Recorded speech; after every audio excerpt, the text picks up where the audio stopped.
After my mother-in-law, whom I loved like my own mother, passed away, a lawyer came to our house with a letter. My name is Sharon, and I'm 43 years old. The letter started by saying, "If you're reading this, I'm no longer in this world." Seeing her familiar handwriting made me cry.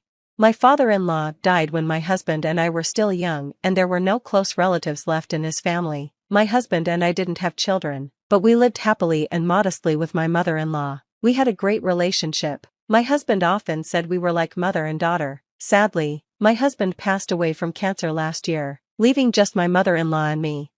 Then, unexpectedly, she was killed in a car accident. The circumstances of the accident were strange. She was found collapsed on a road in a city she didn't belong to, and her bag was missing. The police are looking into the accident, but I was too shocked to answer their questions. I struggled to deal with the sudden loss of my mother-in-law. My husband's illness lasted a year, and we had time to grieve together, but now, with her gone, I felt incredibly lonely. My own parents had died of cancer, and my brother lived far away with his family. It was hard to reach out to my old friends since they were busy raising their kids.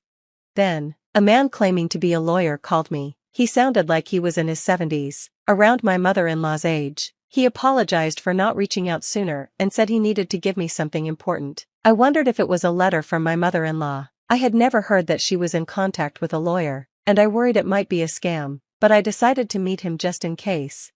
The letter continued, "I know this is a surprise, but please listen. There is danger coming your way. Believe me and run away immediately."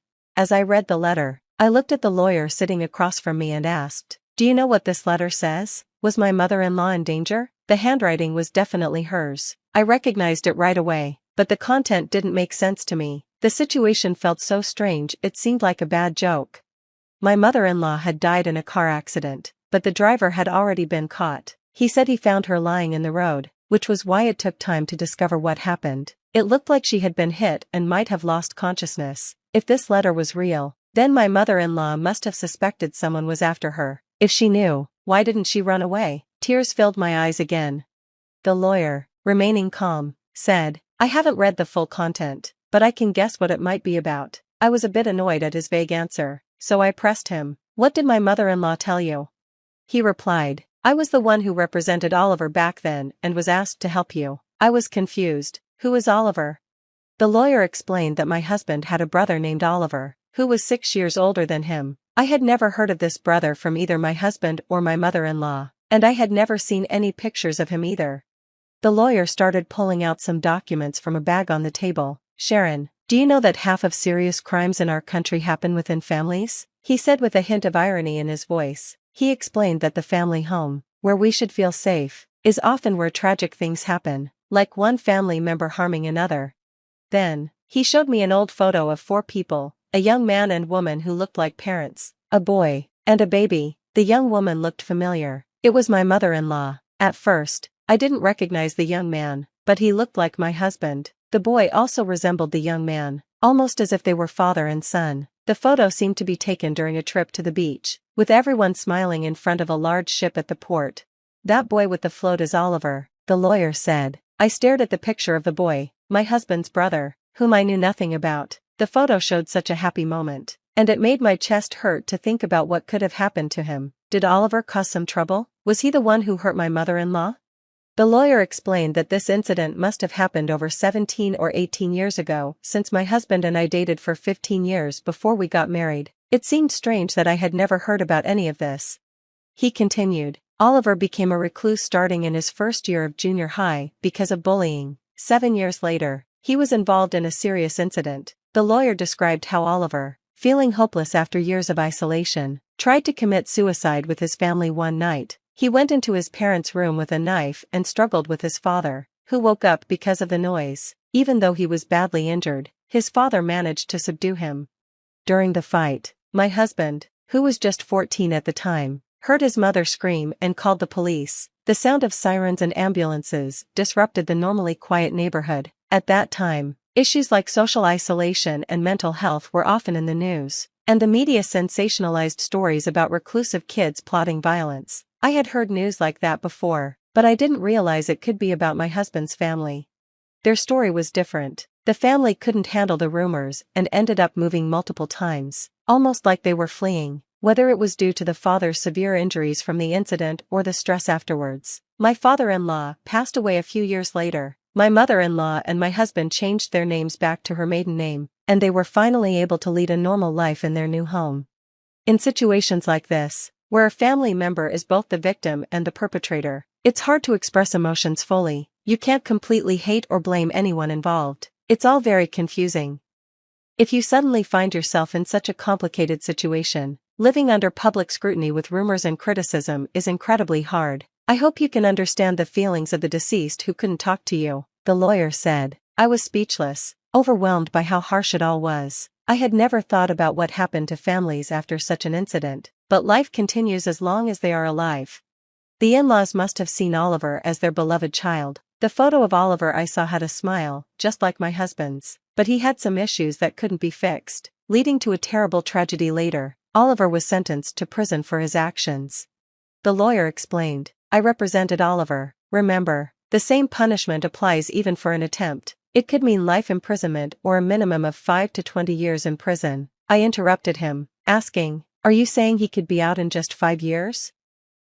"Yes, he was released about 2 years ago," the lawyer replied. He explained that the prosecutor's office has a victim notification system. After a verdict, you can apply to be notified about an offender's release date. Even without that, my mother-in-law, being Oliver's biological mother, was informed of his whereabouts after he got out.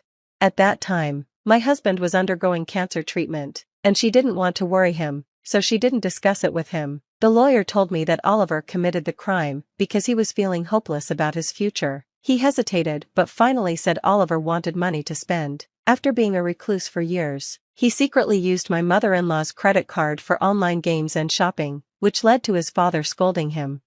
Apparently, he spent a lot of money buying weapons for a game the evening of the crime, and when his father took away his computer, he acted out. Oliver lied to the lawyer and didn't reveal the truth to his family, who hoped he would genuinely reflect on his actions while serving his sentence. They didn't share the full story about the defamation and slander he faced after being released. Was this silence out of love for him? The truth is, my mother-in-law often visited Oliver while he was in prison. Each time she came back disappointed because Oliver hadn't changed. My mother-in-law was worried about living with Oliver again after he was released. She was scared of the potential for violence, but she also knew that if she or her son were to die, Oliver would come to me asking for money. As his release date got closer, the paperwork became overwhelming, and she had to decide where to let him live. Distressed, she consulted a lawyer who was familiar with Oliver's case to help with the arrangements. I learned that 2 years ago, my mother-in-law had been helping Oliver by renting an apartment for him and doing his shopping. She had been giving him money from her savings and even some of her retirement funds. The inheritance she expected to receive if her son, my husband, died was being used to support Oliver. After his release, Oliver became a recluse again and didn't find a job. Money was tight, and through the lawyer, my mother-in-law conveyed to Oliver that she couldn't support him forever and he needed to find work. However, Oliver outright refused to do so. He would complain, saying, "Doesn't my mother love me? She always favors my brother. She won't give me money because my brother told her not to." The lawyer explained that, although it may have been an accident, my mother-in-law was still worried that Oliver might cause trouble. He kept insisting on getting more money from her. Oliver became aggressive with the lawyer, asking for details about my mother-in-law's income and her life, as well as those of his father and brother. Fortunately, the lawyer believed that Oliver didn't know our address, but I was still worried since his apartment was close to where my mother-in-law had died. Then, suddenly, the doorbell rang. The only visitor I expected was the lawyer. "Excuse me for a moment," I said, stepping away to check the peephole. My heart dropped when I saw a man who looked a lot like my husband, holding my mother-in-law's old bag. I quietly retreated to the living room and called the lawyer. "I think it might be Oliver. What should we do? He has my mother-in-law's bag." My voice shook with tension, and I could see the lawyer's expression turn serious. "Call the police right now," he said. Instead of calling the police, I panicked and ran out the back door toward the nearby police station. Did my mother-in-law and husband foresee this situation, or had they unknowingly chosen to live close to the police? I didn't know what to think anymore. When Oliver saw the police officers who came with me, he tried to run away, but a police officer caught him. As I suspected, the man who looked like my husband was Oliver, my brother-in-law. The lawyer called him Oliver, which was likely his name. I had been calling him that because I had seen a family photo of him as a small boy, looking innocent, but now, he was an unhealthy-looking middle-aged man, and it strangely angered me that he resembled my husband. This man had caused so much pain to my mother-in-law and husband. I'm just here to collect my share of the inheritance. It exists, right? Even my younger brother died last year. Hand over my inheritance, he shouted, ignoring the police officer's questions. I was furious. I felt sorry for his childhood when he was teased so much that he couldn't go to school, but his actions after that were selfish and unforgivable. More than anything, I wanted to ask him, isn't that your mother's bag you're holding? What did you do to her? Did you hurt a frail woman? Hearing my words, the officers looked at the bag Oliver was holding, clearly flustered. Oliver tried to hide it, but it was too late. One officer reached for it, and Oliver snarled, "Hey, this is my money, I can't help it. It was the last thing my mom said. I only hit her a few times to teach her a lesson for being cheeky," he said, and his words made me shudder. There was no sense in what he said, and he showed no remorse. "Hey, you're my brother's wife, aren't you? Neither my mom nor my brother are here anymore, so you have an obligation to support me." Maybe my mother-in-law and husband hid Oliver's existence from me to protect me. They must have thought that if I didn't know, I could avoid getting involved. "No, Mrs. Sharon, you don't have that obligation," the lawyer interrupted, but I doubted the law would work on Oliver. He seemed invincible, with nothing to lose. He didn't understand common sense, nor did he want to follow the law. Maybe that's why my mother-in-law never wanted me to meet him. I could only imagine how difficult her life had been. I hadn't finished reading my mother-in-law's letter, but it was clear she was worried about me knowing her life was in danger. Her pain and sadness were heartbreaking. "Because of you, my mother-in-law and husband were hurt so much. I will never forgive you. You will face the law," I thought.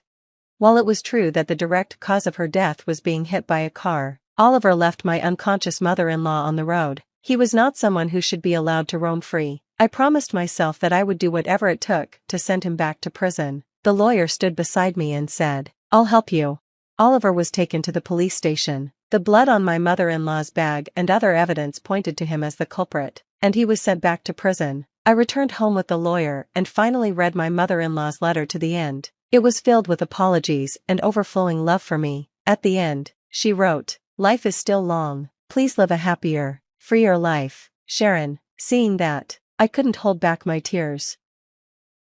If I had known the truth, I would have let her fall. It was last Tuesday, rainy, like always.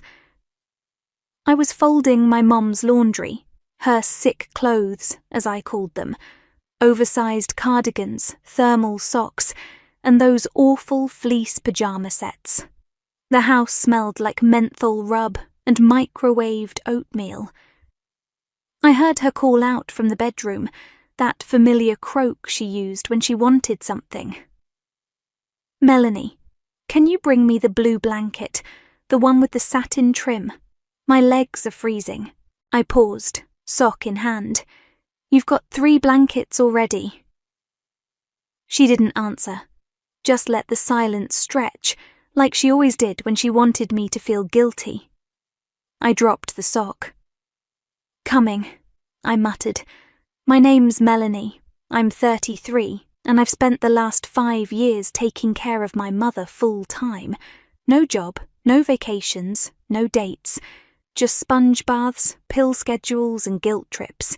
I grabbed the blanket from the linen closet and walked it into her room. She was propped up in bed, pillows stacked like a throne, TV remote in one hand, a mug of tea in the other. She looked up at me with that practiced fragility, her voice soft. "You're such a good girl, you know that?" I didn't answer. I just tucked the blanket around her legs. "I don't know what I'd do without you," she added. I forced a smile. "You'd manage," she chuckled, then winced. "Oh, don't make me laugh. It hurts too much." I stood there for a second, watching her sip her tea. Her nails were painted, freshly, pale pink, no chips. "When did you get your nails done?" I asked.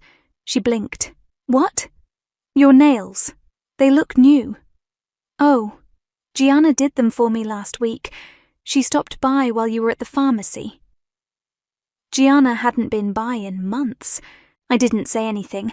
I just nodded and turned to leave. But as I passed the coat rack by the door, something fell. One of her jackets, the beige wool one she never wore. I bent to pick it up and felt something stiff in the pocket. An envelope.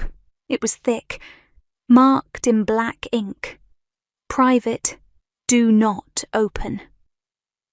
I froze. I shouldn't have opened it, I know that. But I did. Inside were receipts, dozens, boutique shops, a yoga studio, a cafe downtown I hadn't been to since I was 25. All dated within the last 6 months. I stared at them, my hands shaking. She hadn't left the house in years. Not without me. Not without the wheelchair. That's what she told everyone. I shoved the envelope back in the pocket and hung the coat up slowly. My heart was pounding so loud I thought she'd hear it. That night, I sat in the kitchen, staring at the receipts. I laid them out like puzzle pieces. One from a dance studio, another from a shoe store, running souls. I heard her in the next room, humming along to some old 80s song. Her voice was strong, too strong. My phone buzzed, a group chat notification from my sisters. Marissa. Just booked our spa day for Mum's birthday weekend. Can't wait to see you all. Jana. I'll bring the champagne and the photo album. Let's make this one special. She deserves it.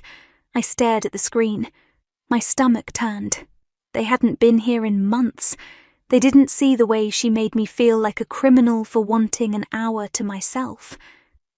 They didn't hear her whisper things like, "You'll understand when you're a mother," or, "I just don't want to be alone when I die."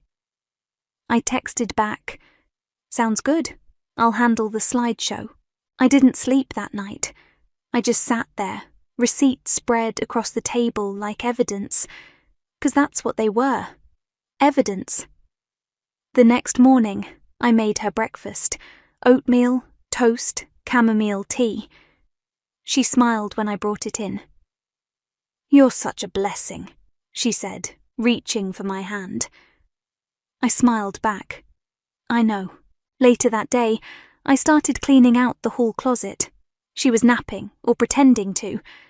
I found more receipts in an old purse, a half-used punch card for a smoothie bar, a Metro card with recent activity.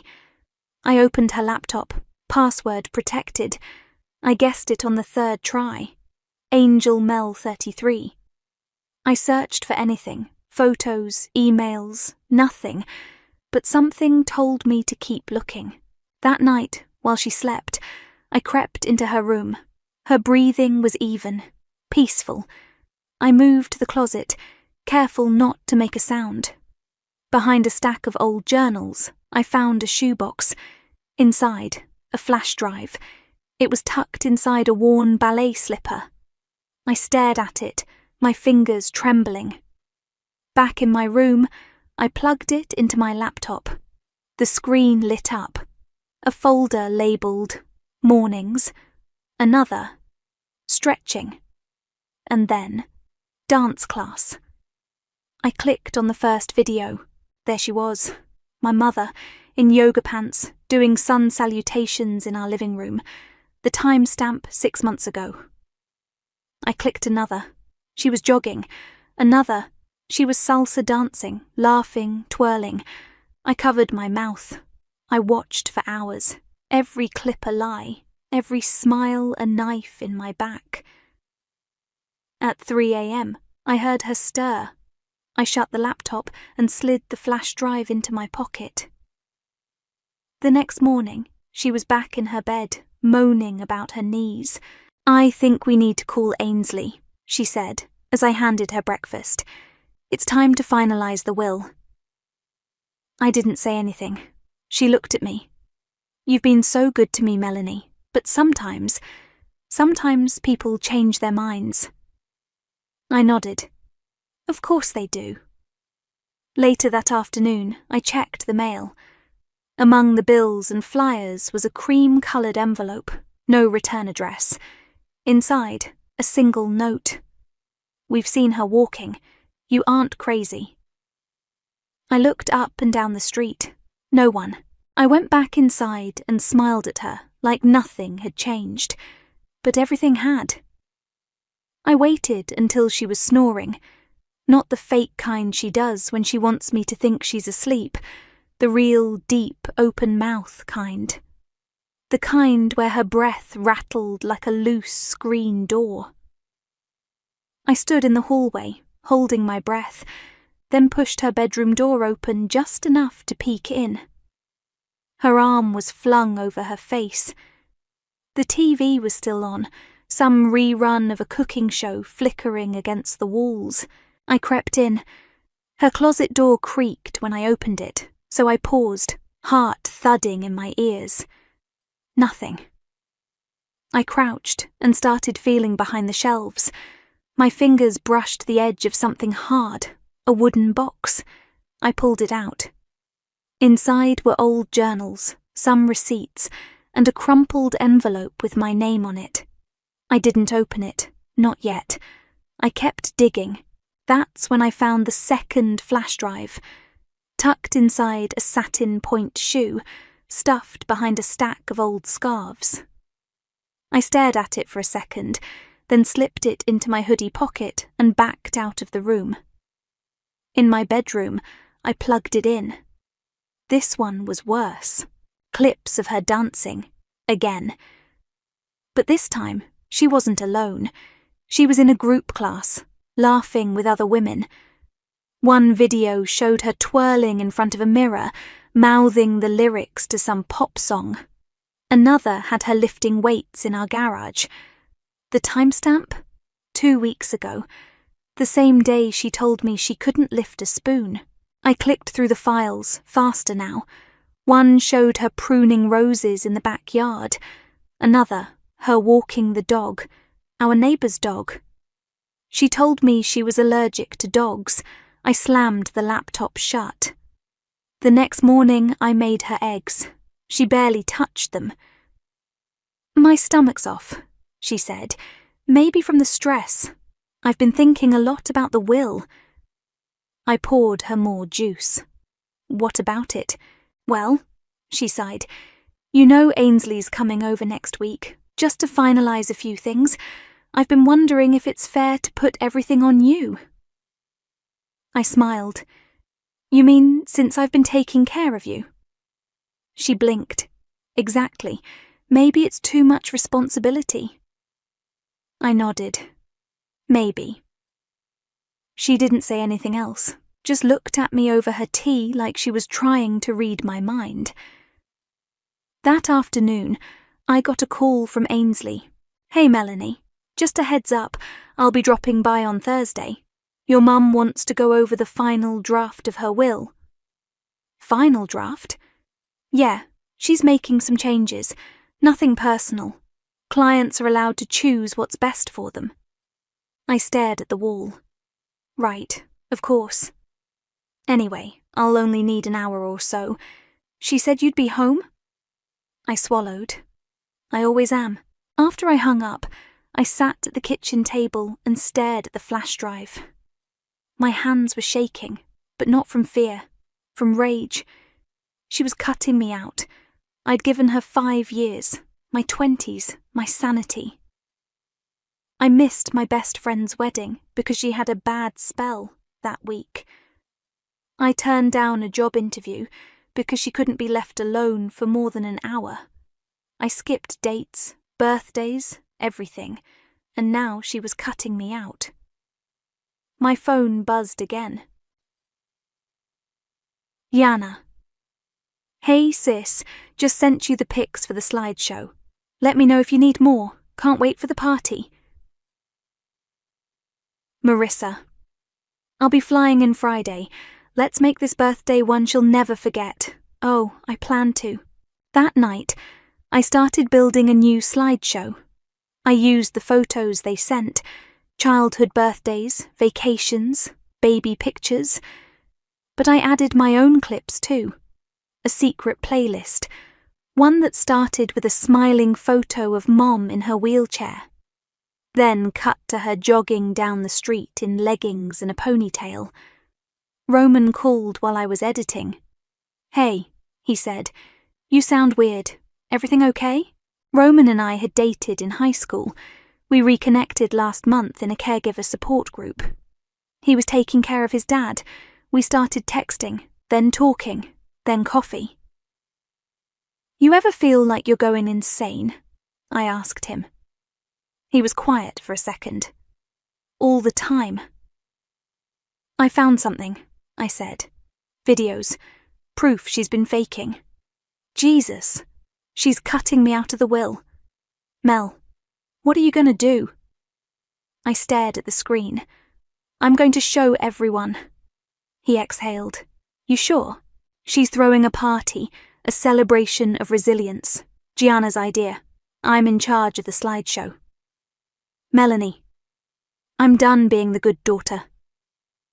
He didn't say anything for a while. Then, "Just remember, when you burn down the house, you don't get to sleep in it after." I hung up. The next morning, I checked the mail. Another envelope. No return address. Inside, a photo. My mother, in yoga pants, walking a golden retriever down our block. On the back, in messy handwriting, "You're not crazy." I stared at it for a long time. Then I smiled. "Melanie, can you come here a sec?" Mum's voice floated down the hallway like always, soft, sweet, and soaked in manipulation.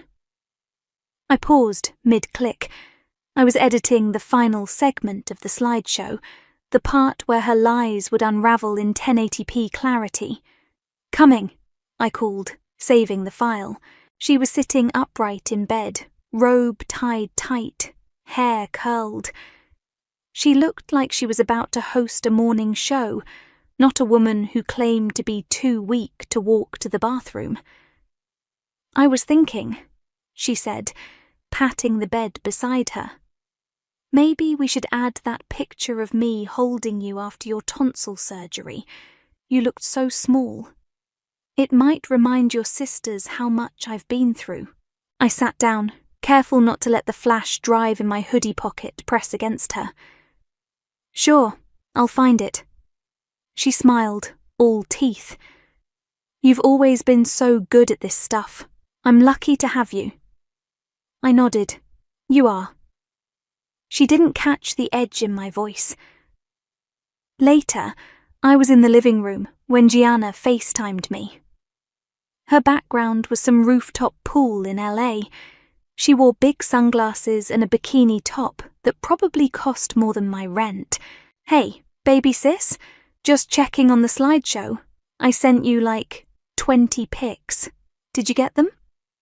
"Got 'em," I said, angling the camera away from the laptop screen. "Okay, amazing. I'm thinking we open with that one of Mom in the hospital gown, like super dramatic, and then we go into the family stuff. You know, make it emotional." "Right," I said. "Emotional." "Oh, and can you include the one of her holding the get well soon balloon? That one always makes me cry." I smiled. "It'll be in there." "Ugh, you're the best. I knew you'd make this perfect. Marissa said she's bringing her assistant to help with logistics. Can you believe that? An assistant for a birthday party?" "Sounds about right." Gianna giggled. "Anyway, got to go. Facial appointment. Love you." She hung up before I could respond. I turned back to the laptop and dragged in the next file. Mom doing downward dog in the living room. Timestamp, 2 months ago. Same day she told me she couldn't stand without crying. The next morning, Roman showed up at the back door with 2 coffees and a look that said he wasn't here for small talk. "You sure about this?" he asked, handing me a cup. "Too late to back out." He leaned against the counter. "You know this is going to blow up everything, right?" I took a sip. "Good." He studied me. "You don't look angry anymore. That's what's scary." I shrugged. I'm not angry. I'm ready. Roman set his coffee down. You need a backup, just in case. I made copies of the flash drive. Good. Where? One's in my glove compartment, one's in the freezer. He raised an eyebrow. The freezer? No one checks the freezer. He laughed, then his face turned serious. You're not alone in this, okay? If it gets ugly, it already is. He didn't argue. That afternoon, I got another call from Ainsley. She sounded chipper, like she'd just closed a big deal. Hey, Melanie, just confirming I'll be at the house Thursday morning. Your mum's very specific about the timing. Of course she is.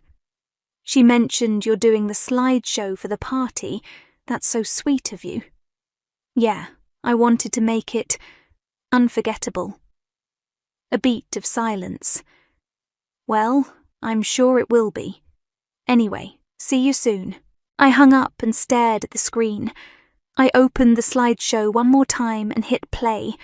It started with old photos, Mum holding me as a baby, the three of us at the beach, her in a hospital bed with a dramatic moan face. Then it shifted, slowly. A video of her walking the dog, another of her salsa dancing in the community centre. Then yoga, jogging, laughing. I added music. Something soft at first, then building, like a reveal. The final clip was her in the mirror, adjusting her sports bra and talking to someone off camera. I swear, if Melanie ever finds out, she'll lose her mind. But what else am I supposed to do? It's not like I asked her to give up her life. She laughed. I paused the video and stared at her frozen face. That night, after dinner, she called me into her room again. Sit, she said, patting the bed. I sat. You've been quiet lately. Just tired, she nodded. You'll be free soon, once everything's settled. I looked at her. What does that mean? She smiled, slow and deliberate. Just that. People move on. Things change. Don't expect the family to remember your name once I'm gone. I stood up. Good night, Mum. As I walked out, she called after me. Make sure the slideshow's beautiful. I want them to cry. I didn't turn around. The next morning, I woke up early and checked the flash drive one last time. Then I swapped it into the presentation laptop Gianna had shipped over. I tested it. It worked. The party was in 2 days, and I wasn't just going to light the match. I was going to make sure everyone watched it burn. I knocked on Uriel's door just after 9. He opened it in a paint-splattered t-shirt, holding a mug of black coffee. Morning, I said. Got a second? He squinted at me. You okay? Not really, I said. Can we talk? He stepped aside. Come in. I followed him into the living room. It smelled like cedar and old books. A half-finished painting leaned against the wall, something abstract in reds and golds. I need to ask you something, I said, sitting on the edge of the couch. Have you seen my mom walking around, like, recently? He took a sip of coffee, then nodded slowly. Yeah, a few times. How many is a few? Uriel scratched his beard. First time was maybe 6 months ago. She was walking that golden retriever. Buddy, I think. Belongs to the woman on the corner. Then again, a couple weeks back, jogging. I thought maybe she'd gotten better. She hasn't been sick, I said. She's been faking it. For years. He sat down across from me. Jesus. I found videos of her dancing, doing yoga, walking around like nothing's wrong. Uriel shook his head. I always thought it was weird. She'd wave at me, then disappear back inside like she didn't want anyone to see. She told everyone she couldn't stand without help, She made me bathe her. His face tightened. That's messed up. She's throwing this big birthday party, a celebration of resilience. I'm supposed to show a slideshow. Uriel raised an eyebrow. Let me guess, you're not showing baby pictures. I smiled, tight. Not exactly. He leaned forward. You sure you want to do this? She's cutting me out of the will, after everything I gave up. Uriel nodded. Then burn it down. I left his house with a weird sense of calm, like the truth had weight, and I'd finally handed some of it to someone else. Back home, I went straight to the laptop. I upgraded the slideshow software, added transitions, adjusted the audio. I wanted it crystal clear. No one could say it was fake. I made 2 more copies of the flash drive. One went into a plastic bag and into the freezer, behind the frozen peas. The other I taped to the inside of my glove compartment. Then I sat down and wrote a note. Just in case. If anything happens to me, this is the truth. I was not crazy, I was not cruel, I was just tired of being used. I folded it and slipped it into the freezer bag with the drive. That night, Roman came by with takeout, Thai food. We ate in silence for a while. You okay? He asked. I'm fine. You don't look fine. I put down my fork. She told me last night that I'd be free soon, then said not to expect the family to remember me once she's gone. Roman blinked. What the hell does that mean? I think she's planning to cut me out of everything, and she wants me to know it. He leaned back in his chair. She's sick. Not physically, but something's wrong in her head. I nodded. I know. He looked at me. You still want to go through with it? I have to. Roman reached into his pocket and pulled out a small envelope. Then take this. What is it? Second flash drive. I copied the videos you sent me. If anything happens, I'll post it. I stared at him. You already made a copy? He shrugged. You're not the only one who knows how to plan. I smiled for the first time all day.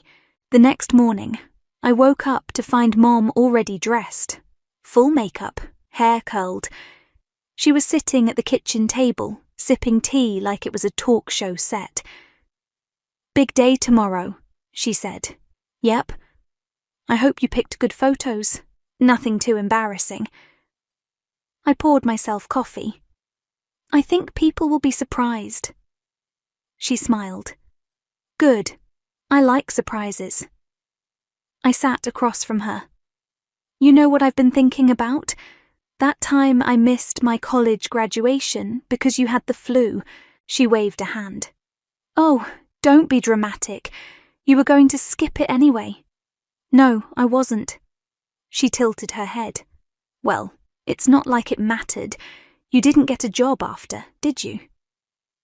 I stared at her. I didn't get a job because I stayed to take care of you.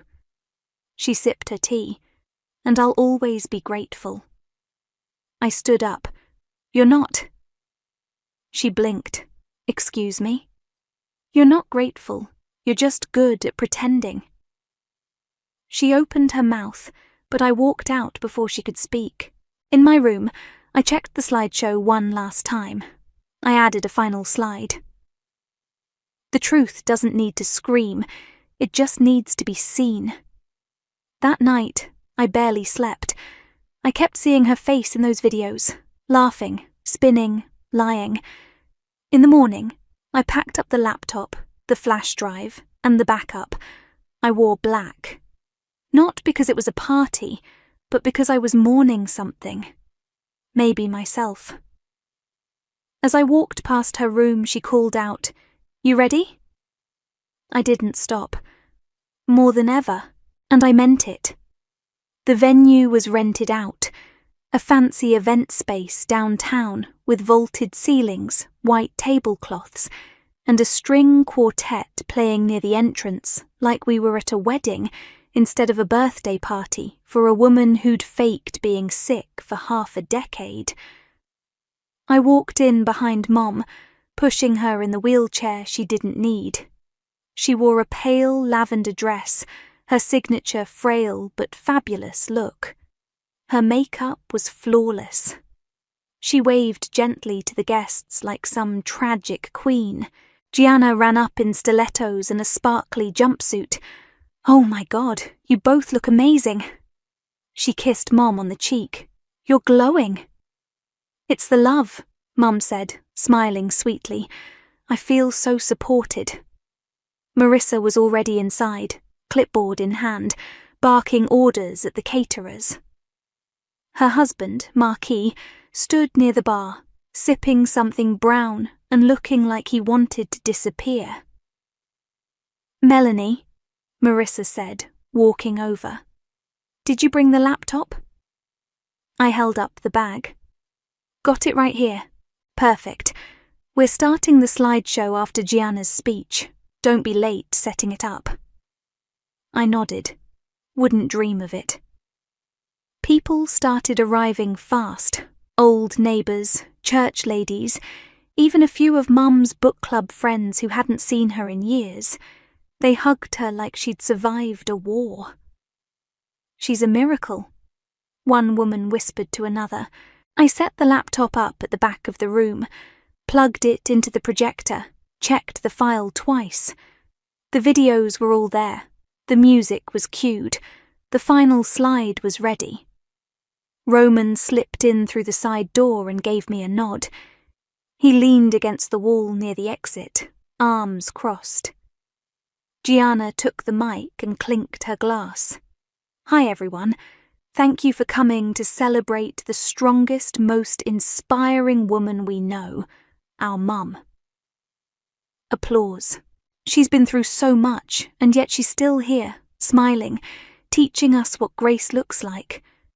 So before we eat, we wanted to share a little tribute, a walk down memory lane. She gestured toward me. "Melanie put this together. Let's give her a hand." Everyone clapped. I smiled tightly and hit play. The screen lit up. Soft piano music, childhood photos, Mum holding us as babies, beach trips, birthday cakes. The room was full of sniffles and smiles. Then the music dipped. The next image was Mom walking Buddy, the neighbour's dog, in yoga pants and sunglasses. The room went silent. The video cut to her jogging down the street, waving at someone off-screen. Then her in the living room, doing yoga poses with perfect form. Then salsa dancing, twirling, laughing. Gasps. A glass shattered near the buffet table. The music stopped. The final clip played, Mom in the mirror, adjusting her leggings. If Melanie ever finds out, she'll lose her mind. But what else am I supposed to do? It's not like I asked her to give up her life. Laughter. Then black screen. White text. The truth doesn't need to scream. It just needs to be seen. Silence. I turned to look at her. Mum's face was frozen, pale. She blinked once, then again. She opened her mouth, closed it, then slumped forward in the wheelchair. Someone screamed. Gianna rushed over. "Mum? Mum?" Marissa grabbed my arm. "What the hell was that?" I pulled away. "She's been lying," I said. "For years. I took care of her every day while she went out dancing." Mum groaned softly and opened one eye. Gianna gasped. "Is she faking?" Roman stepped forward. "She's fine." Mum sat up slowly, blinking like she just woke from a dream. I don't understand," she stammered. "That was old footage. I was just trying to stay strong, for Melanie." Marissa's mouth dropped open. "You said you couldn't walk." Mum looked around, eyes darting. It was performance therapy. My doctor said to keep moving mentally. It was all for my recovery. Gianna looked like she'd been slapped. You lied to us. I didn't lie, Mum snapped. I survived. I did what I had to. You made me feel guilty for not visiting, Gianna said, voice shaking. You made me pay for a nurse you didn't need, Marissa said. I gave up 5 years of my life, I said, and you were out here doing Zumba. Mum looked at me, eyes wide. I had to keep you close. You were drifting. I needed you. No, I said. You needed control. She reached for my hand. Please, don't do this.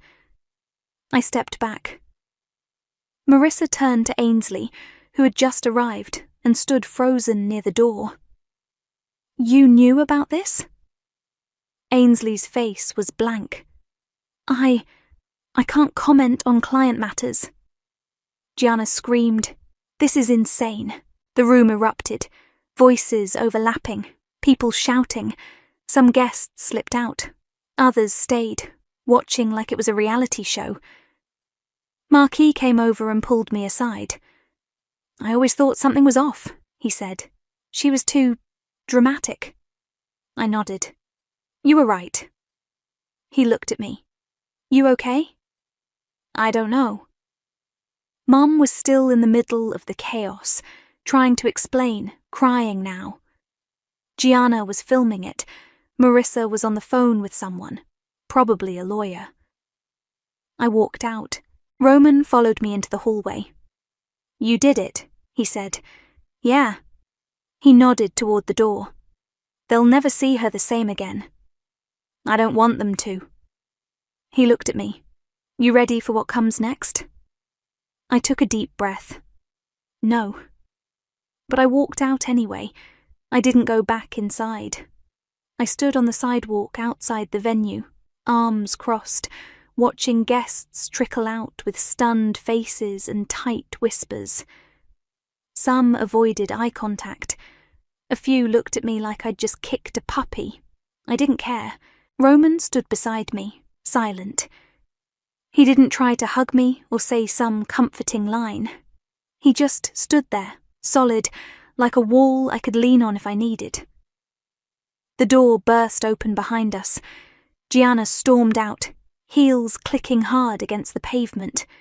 You ruined everything, she shouted, mascara streaked down her cheeks. I turned to face her. I showed the truth. She pointed a shaking finger at me. You ambushed her, in front of everyone. That wasn't brave. That was disgusting. She lied to all of us. She's our mother. She made me her nurse, Gianna, while she danced around town. Gianna scoffed. You could have said something, privately, not like that. She never listens. None of you do. Marissa came out next, phone still in hand. She looked between us, then at me. What happens now? I don't know, I said. Ask her. She's saying it was all part of some therapy routine, that she was trying to stay mentally active. She said that while salsa dancing. Marissa didn't answer. She was going to cut me out of the will, I added. I heard her say it. She told me I'd be forgotten. Marissa blinked. Gianna crossed her arms. You're jealous. That's all this is. I laughed. Jealous of what? Of losing my 20s to a woman who made me feel guilty for wanting a weekend off. She's sick. She's manipulative. Gianna turned and walked off, heels wobbling. Marissa stayed. I want to see the videos again, she said. All of them, not just what you showed. I'll send them to you. She nodded, then looked at Roman. You helped her? Roman shrugged. She didn't need help, just someone who believed her. Marissa looked tired. I need to talk to Ainsley. Something's not right. She knew, I said. She helped Mom. Marissa didn't argue. That night, I sat on my bed, the flash drive plugged into my laptop. I watched the clips again. Not because I had to, because I needed to remember what I'd seen, that it wasn't in my head, that I wasn't crazy. Then my phone buzzed. Roman. Check this. A link. I clicked it. A video. The same one I'd shown at the party. Only this time it was online, public, already at 3,000 views. I called him. You posted it? Not me, he said. Someone did. One of the guests, maybe. Or someone forwarded it. My stomach dropped. It's everywhere. It's not going away. I opened my social media.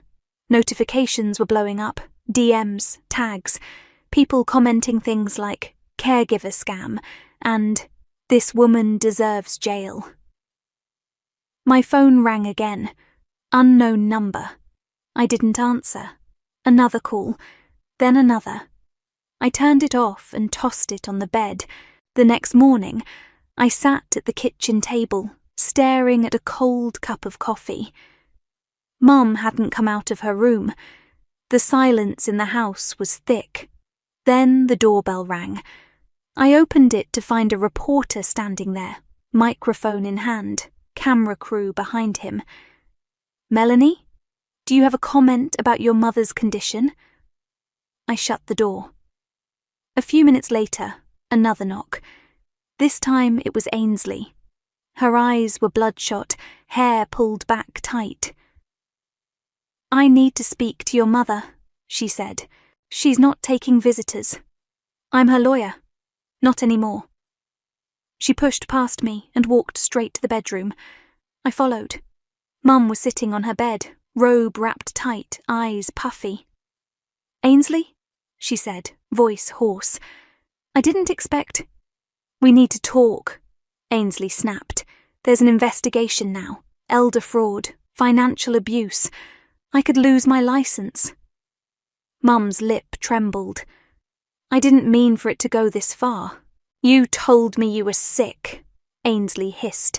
You made me sign off on things. You made me lie. I just wanted someone to stay, Mum whispered. Ainsley turned to me. She's going to be questioned. You might be too.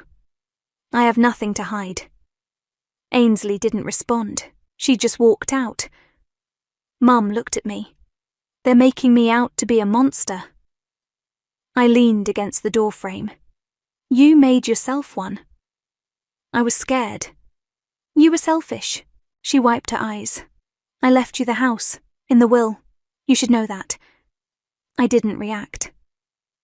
But there are conditions, she added. You'll see them soon. I turned and walked away. That night, Marissa called. I filed a formal complaint, she said, against Mum, against Ainsley, for manipulation, psychological abuse. I sat down. You believe me now? I saw the videos, all of them. Silence. I'm sorry, she said. I didn't know what to say back. The next morning, a letter arrived, hand-delivered. To Melanie, you can have the house, but you'll always remember what you had to do to get it. Mum. I folded it and placed it in the drawer with the flash drive. Outside, another reporter stood on the lawn. I closed the blinds. The local news truck was parked outside the house for 2 days. On the third, they left, but the story didn't. It was all over the internet. Headlines like, Daughter exposes mother's illness, hoax at birthday party, and Caregiver's revenge goes viral, were everywhere. People picked sides. Some called me brave. Others called me cruel. Mum called a press conference. She sat in a wheelchair again, of course, outside the community centre, flanked by 2 lawyers and a tissue box. She wore a soft pink sweater and her best victim face. I never meant to deceive anyone, she said, dabbing her eyes. My daughter is deeply troubled. She misunderstood everything. I watched it on my phone in Roman's apartment, sitting at the edge of his couch. She's really going with that? Roman asked, pacing. She's doubling down, I said. She's throwing you under the bus. She already did that. I just moved out from under it. He stopped pacing. You okay? I nodded. I'm not surprised. A few hours later, Ainsley's name started trending. Someone leaked emails, screenshots, proof she knew about the deception and helped Mom with the will changes, the fake medical records, everything. By evening, Ainsley made her own statement, throwing Mum under the bus right back. I was misled, she said on a live stream. I trusted my client. I regret that trust. Roman handed me a beer. They're all eating each other now. I took a sip. Good. A letter arrived the next day, certified mail, from the firm handling the estate. You are invited to attend a final mediation regarding the will of Nancy. Attendance is optional, but recommended. I tossed it on the table. You going? Roman asked. No. Why not? I don't want anything from her. He nodded. Fair. That night, I sat out on his fire escape, wrapped in a blanket, watching the city lights. Roman joined me with 2 mugs of tea. You satisfied? He asked. I stared ahead. I thought I would be.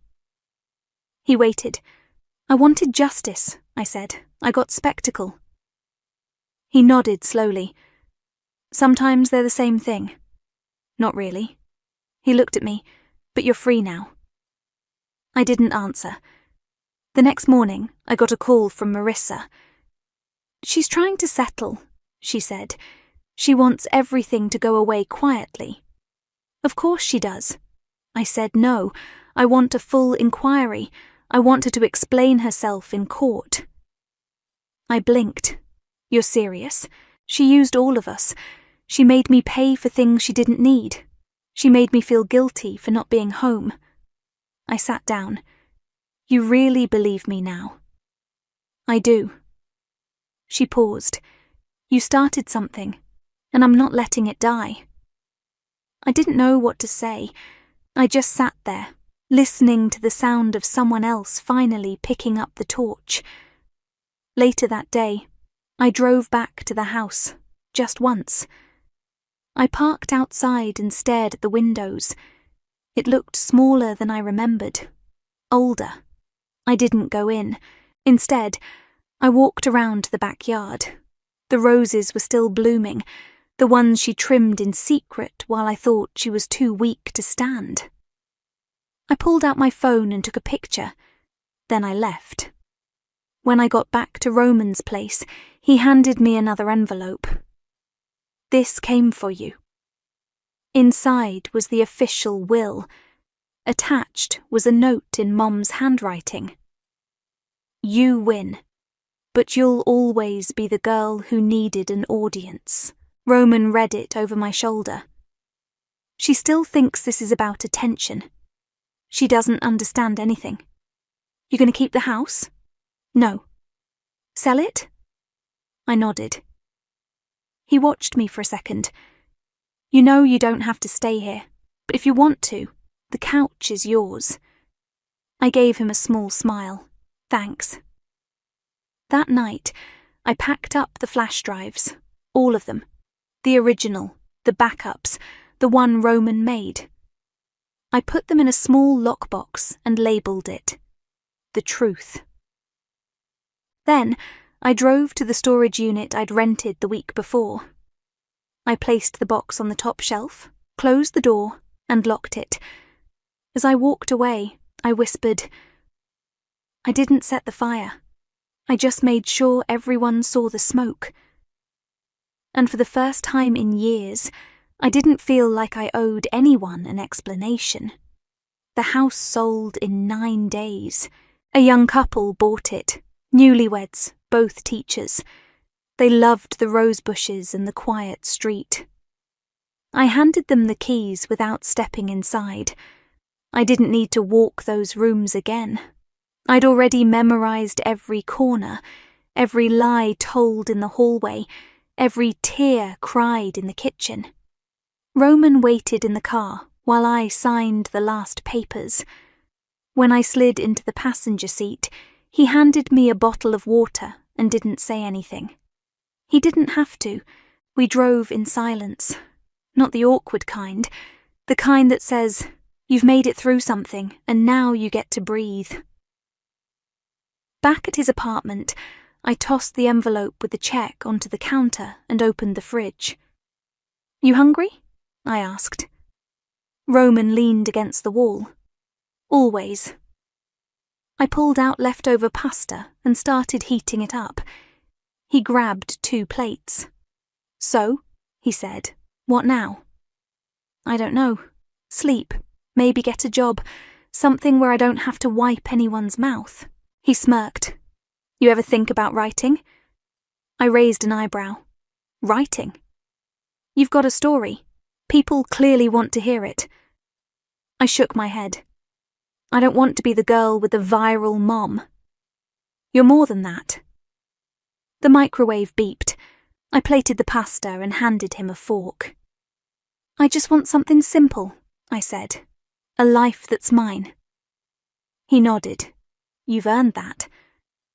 After dinner, I went to the storage unit, alone. The air inside was cold and stale. I unlocked the metal door and stepped in. The lockbox sat on the top shelf, right where I left it. I opened it, looked at the flash drive, the note, the envelope with her final words. I didn't cry. I didn't feel anything, really. I closed the box, locked it again, and slid it to the back of the shelf. Outside, the sky was turning pink. I stood there for a minute, watching the sun dip behind the buildings. My phone buzzed. "Gianna. Just saw another article. You happy now?" I stared at the message for a long time, then deleted it without replying. She'd made her choice. Marissa called later that night. She was calm, measured. "I'm meeting with the lawyers tomorrow," she said. "They want to press charges, fraud, maybe even emotional abuse. You going to?" "I think so." "Okay. You don't want to be involved?" "No," I said. I already did what I needed to. She was quiet for a second. "You know, for what it's worth, I should have seen it. I just didn't want to. It's easier not to. Still, I'm sorry. Thanks." After we hung up, I sat on the balcony with a blanket and a cup of tea. Roman joined me, setting his mug down beside mine. "You look lighter," he said. "I feel empty, but in a good way." He smiled, like clearing out an old closet. Exactly. We watched the city lights flicker on. "You staying here long?" he asked. "Not forever, just until I figure out what's next." "You've got time." "I've got time," I echoed. He reached over and touched my hand, just a small gesture, but it felt like the first real thing in a long time. The next morning, I walked to a nearby bookstore. They had a help wanted sign in the window. I stepped inside, asked for the manager, and filled out an application. It felt stupidly normal and perfect. When I got back, Roman was making pancakes. "You get the job?" he asked. "Don't know yet." He flipped one onto a plate. "You will." I sat at the table and watched the batter sizzle. The smell of vanilla and butter filled the room. "Do you think people can change?" I asked. He turned off the stove. "Some can, some don't want to." I nodded. I think she wanted to, but not enough. He slid the plate in front of me. "You changed." "I had to." "You didn't burn the house down, you know," he said. "You just opened the windows and let the smoke out." I smiled. "That's generous." He poured syrup over the pancakes. "You hungry?" "Starving." We ate in silence, the good kind again. And just like that, life began to feel like mine. Not borrowed, not stolen, mine. I should have trusted my gut when Brinley burst into my house that Sunday morning, waving her laptop and practically bouncing off the walls with excitement. But sometimes the people closest to you are the ones who know exactly how to wear you down. My name is Paige, and 6 months ago, my sister and mother convinced my husband to invest our life savings in what would become the biggest mistake of our lives. "This is it, Paige!" Brinley had exclaimed, setting up her presentation on our dining room table. "The business opportunity of a lifetime. Dean, you've got to see this too." I watched my husband emerge from the kitchen, coffee in hand, that familiar gleam of curiosity in his eyes. That's when Mom walked in. She didn't even knock anymore, carrying a stack of papers and wearing that determined expression I'd grown to dread. "I've already reviewed the business plan," Mom announced, settling into a chair. "It's brilliant, simply brilliant." I crossed my arms. "Since when are you a business expert, Mom?" "Don't be difficult, Paige," she replied, shooting me that look that still made me feel like a teenager. "Your sister has worked incredibly hard on this." Brinley clicked through her slides, her voice getting higher with each passing minute. "It's a revolutionary approach to sustainable fashion. We're talking about completely disrupting the industry. The projections show we could triple our investment within the first year." I glanced at Dean, who was leaning forward, completely absorbed. My stomach twisted. "Those numbers seem a little optimistic, don't they?" "God, you're always such a pessimist," Brinley sighed. "This is why you're still stuck in that boring accounting job while I'm out here creating something amazing." "My boring accounting job pays our bills," I shot back. "And from what I can see, these projections aren't based on any real market research." Mom reached across the table and patted my hand. "Honey, sometimes you have to take risks in life. Look how passionate your sister is about this." "Passion doesn't guarantee success," I argued, pulling my hand away. "Dean, please tell me you're not buying this." But Dean was already pulling out his phone, checking our accounts. "The timing could actually work. That inheritance from my dad is just sitting there. That money is for our future." I stood up, my chair scraping against the floor. "For the house we've been saving for, remember?" "This could get us that house faster," Brinley interjected. "Plus so much more. Dean gets it, don't you?" I watched in horror as my husband nodded slowly. "Maybe we should hear her out, Paige. It does sound promising." The next few weeks were a blur of arguments, presentations, and guilt trips. Every time I raised an objection, I was painted as the negative one, the dream killer, the unsupportive sister. Mom would call daily, telling me how selfish I was being, how I was holding Dean back from an amazing opportunity. "Your sister has put everything into this," she'd say. "She needs family support. Remember how you felt when no one believed in you?" The final blow came during a family dinner. Brinley had brought her business partner Ulysses, a smooth-talking consultant who seemed to have an answer for every question I raised. "The contracts are ready to sign," Brinley announced over dessert. "We just need the capital to secure the manufacturing deals." Dean squeezed my hand under the table. "I think we should do it, honey. We can't pass this up." I looked around the table, at my mother's expectant face, my sister's barely contained excitement, and my husband's hopeful eyes. The weight of their combined pressure felt suffocating. "Fine," I whispered, feeling something break inside me. "But when this fails, remember that I warned you." "It won't fail," Brinley declared, raising her wine glass. "To family and future success." Everyone clinked glasses. I remained silent, watching them celebrate what I knew in my heart was a massive mistake. 3 months later, I stood in our empty living room, staring at my phone's banking app. The account that had once held our life savings now showed a balance of $243.17. Dean sat on our only remaining chair, head in his hands, while I listened to Brinley's voicemail for the 10th time. "I'm so sorry," her message said. "The market shifted, unexpected complications. I never meant for this to happen."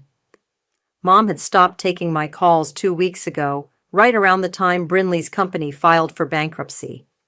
The manufacturing deals had been a sham, the market research non-existent, and our money, along with several other investors, had vanished into a black hole of bad decisions, and what I was beginning to suspect was outright fraud. I looked at Dean, broken and defeated, and felt something hard and cold settle in my chest.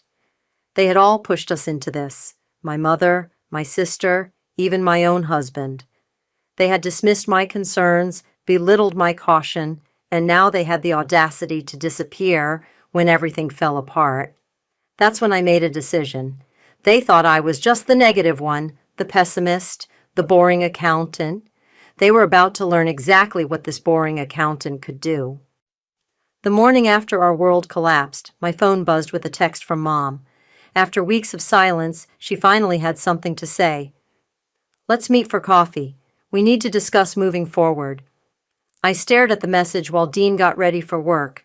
He'd taken a second job at a warehouse to help us stay afloat. The apartment felt hollow, most of our furniture sold to cover next month's rent. "I'm meeting Mom," I told him as he grabbed his keys. He paused at the door. "Maybe she has a solution." "Like what? Another one of Brinley's brilliant ideas?" The bitterness in my voice made him flinch. "Paige, please. They're still family." "Family doesn't do this to each other," I muttered, but he was already gone. The coffee shop was crowded when I arrived. Mom sat in a corner booth, perfectly put together as always, sipping her usual vanilla latte. She smiled and waved as if we were meeting for a casual catch-up, not in the aftermath of financial devastation. "Honey, you look terrible," she said as I slid into the booth. "Have you been sleeping?" "Not since I had to sell my bed," I replied flatly. She winced. "About that, I've been talking to Brinley. She feels awful about everything." "Where is she?" I demanded. "She won't answer my calls, won't respond to emails. She took our money and disappeared." "She's staying with me," Mom admitted, stirring her coffee. "She's really struggling with this, Paige. The failure has hit her hard." I laughed, a harsh sound that made nearby customers turn their heads. "She's struggling? We lost everything. Everything, Mom. And you're worried about her feelings?" "These things happen in business," Mom said, reaching for my hand. I pulled it away. "Nobody could have predicted—" "I predicted it," I cut in. "I told you all exactly what would happen. But you wouldn't listen because Brinley's dreams were more important than my reality," a familiar voice called out from behind me. "Paige! Oh my God, I thought it was you!" Ava, my best friend from college, appeared at our table. Her smile faded as she read the tension between Mom and me. "I'm sorry, am I interrupting?" "No," I said, standing up. "We're done here." "Paige, please," Mom protested. "We need to figure out how to help Brinley through this." "Help Brinley?" I spun around, my voice rising. "What about helping Dean and me? We're living on ramen while she's hiding out in your guest room." Ava stepped closer, her hand on my arm. "Why don't we go get some air?" Outside, I finally broke down. Ava listened as I spilled everything. The pressure, the betrayal, the crushing weight of watching our savings evaporate while my family circled the wagons around Brinley. "Have you looked into what actually happened to the money?" Ava asked. She worked in corporate law, and I could see her professional interest picking. "They won't tell me anything. Brinley claims it's all gone, but something feels off. The whole thing collapsed too quickly." "Want me to do some digging?" she offered. "I have contacts who specialize in financial fraud investigations." I hesitated. "You think it was fraud?" "I think your sister's either criminally stupid or just criminal," Ava said bluntly. "Either way, you deserve answers." My phone buzzed. Another text from Mom. "Brinley wants to meet. She has a new opportunity she thinks could help you recover your investment." "Unbelievable, I muttered, showing Ava the message. "They really don't get it, do they?" she said, shaking her head. "No, they don't." I straightened up, wiping my eyes. "But maybe it's time they did. Ava, if I wanted to find out exactly what happened to our money, where would I start?" She pulled out her business card and wrote a name on the back. Start with him. He's a forensic accountant I work with. Tell him I sent you." That evening, Dean found me at our kitchen table, surrounded by papers I'd printed at the library, bank statements, incorporation documents, anything public I could find about Brinley's failed company. "What's all this?" he asked. "Research," I replied, not looking up. "I'm going to find out exactly what our dear sister did with our money." "Paige," he sighed, "maybe we should just move on, start fresh." I finally met his eyes. "You want to just let them get away with this? Let them write it off as a simple business failure while we lose everything? They're your family." "No," I said, turning back to my papers. "Family doesn't steal from you and then hide behind their mother. Family doesn't watch you lose everything and then have the nerve to pitch you another opportunity." I picked up my phone, pulling up the forensic accountant's contact information. They wanted a business person in the family? Well, they're about to get one. The forensic accountant's office smelled like coffee and printer ink. Marcus, the expert Ava had recommended, peered at his computer screen while I sat across from him, watching his expression darken. "Your sister really didn't try to hide her tracks," he muttered, clicking through documents. "It's almost amateur hour." "What do you mean?" He turned the screen toward me. "See these transfers? Large sums moving between accounts, but there's no corresponding product purchases or vendor payments. The money just moves. To where? That's where it gets interesting." He pulled up another window. "A lot of it ended up in personal accounts. Some went to online gambling sites. But the biggest red flag?" He pointed to a series of transactions. "These supposed manufacturing contracts? They're with shell companies, empty storefronts." My hands clenched in my lap.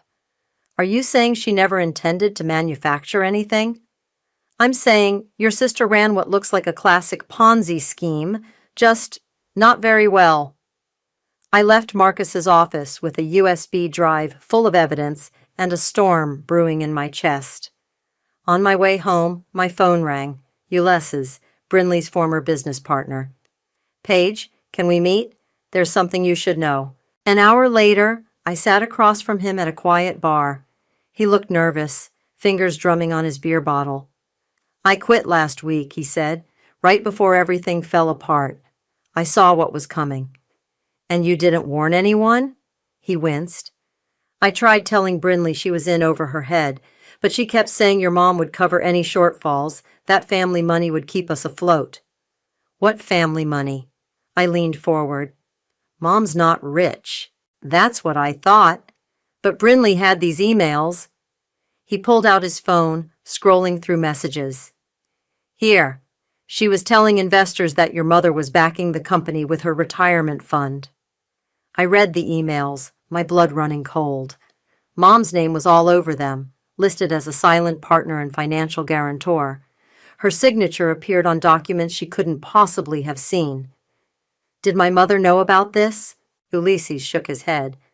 "I don't think so. Brinley forged a lot of signatures, said it was easier than dealing with paperwork." Back home, I found Dean asleep on our second-hand couch. My laptop glowed in the darkness as I logged into my old work email. I still had access from my accounting days. With trembling fingers, I started searching through archived communications with Brinley's company. At 2 a.m., I found it. Buried in a folder marked vendor contracts was an email chain between Brinley and someone named Jake. They were discussing how to restructure investor payments to cover personal expenses. My own sister had planned to steal from us from the very beginning. I printed everything, hands shaking as I organized the papers into a folder. A text from Mom lit up my phone. "Brinley's ready to explain everything. Family dinner tomorrow night. Please come." I started typing a response, then stopped. Maybe it was time to hear what excuses they'd invented. The next evening, I walked into Mom's house armed with my folder of evidence. The familiar smell of her lasagna filled the air, but my stomach was too knotted to feel hungry. "Paige!" Brinley rushed forward for a hug. I stepped back. "Don't." Mom emerged from the kitchen, wiping her hands on her apron. "Girls, let's all sit down and talk this through like family." "Family?" I pulled out the emails. Like how you forged Mom's signature to secure investments, Brinley? Is that what family does? The color drained from her face. Where did you get those? Or how about these bank statements showing where our money really went? The casino withdrawals? The transfers to your personal account? Mom snatched the papers from my hand. What is this? Ask your daughter, I said. Ask her about the shell companies and the forged documents. Ask her why she told investors you were backing her scheme with your retirement fund. I never...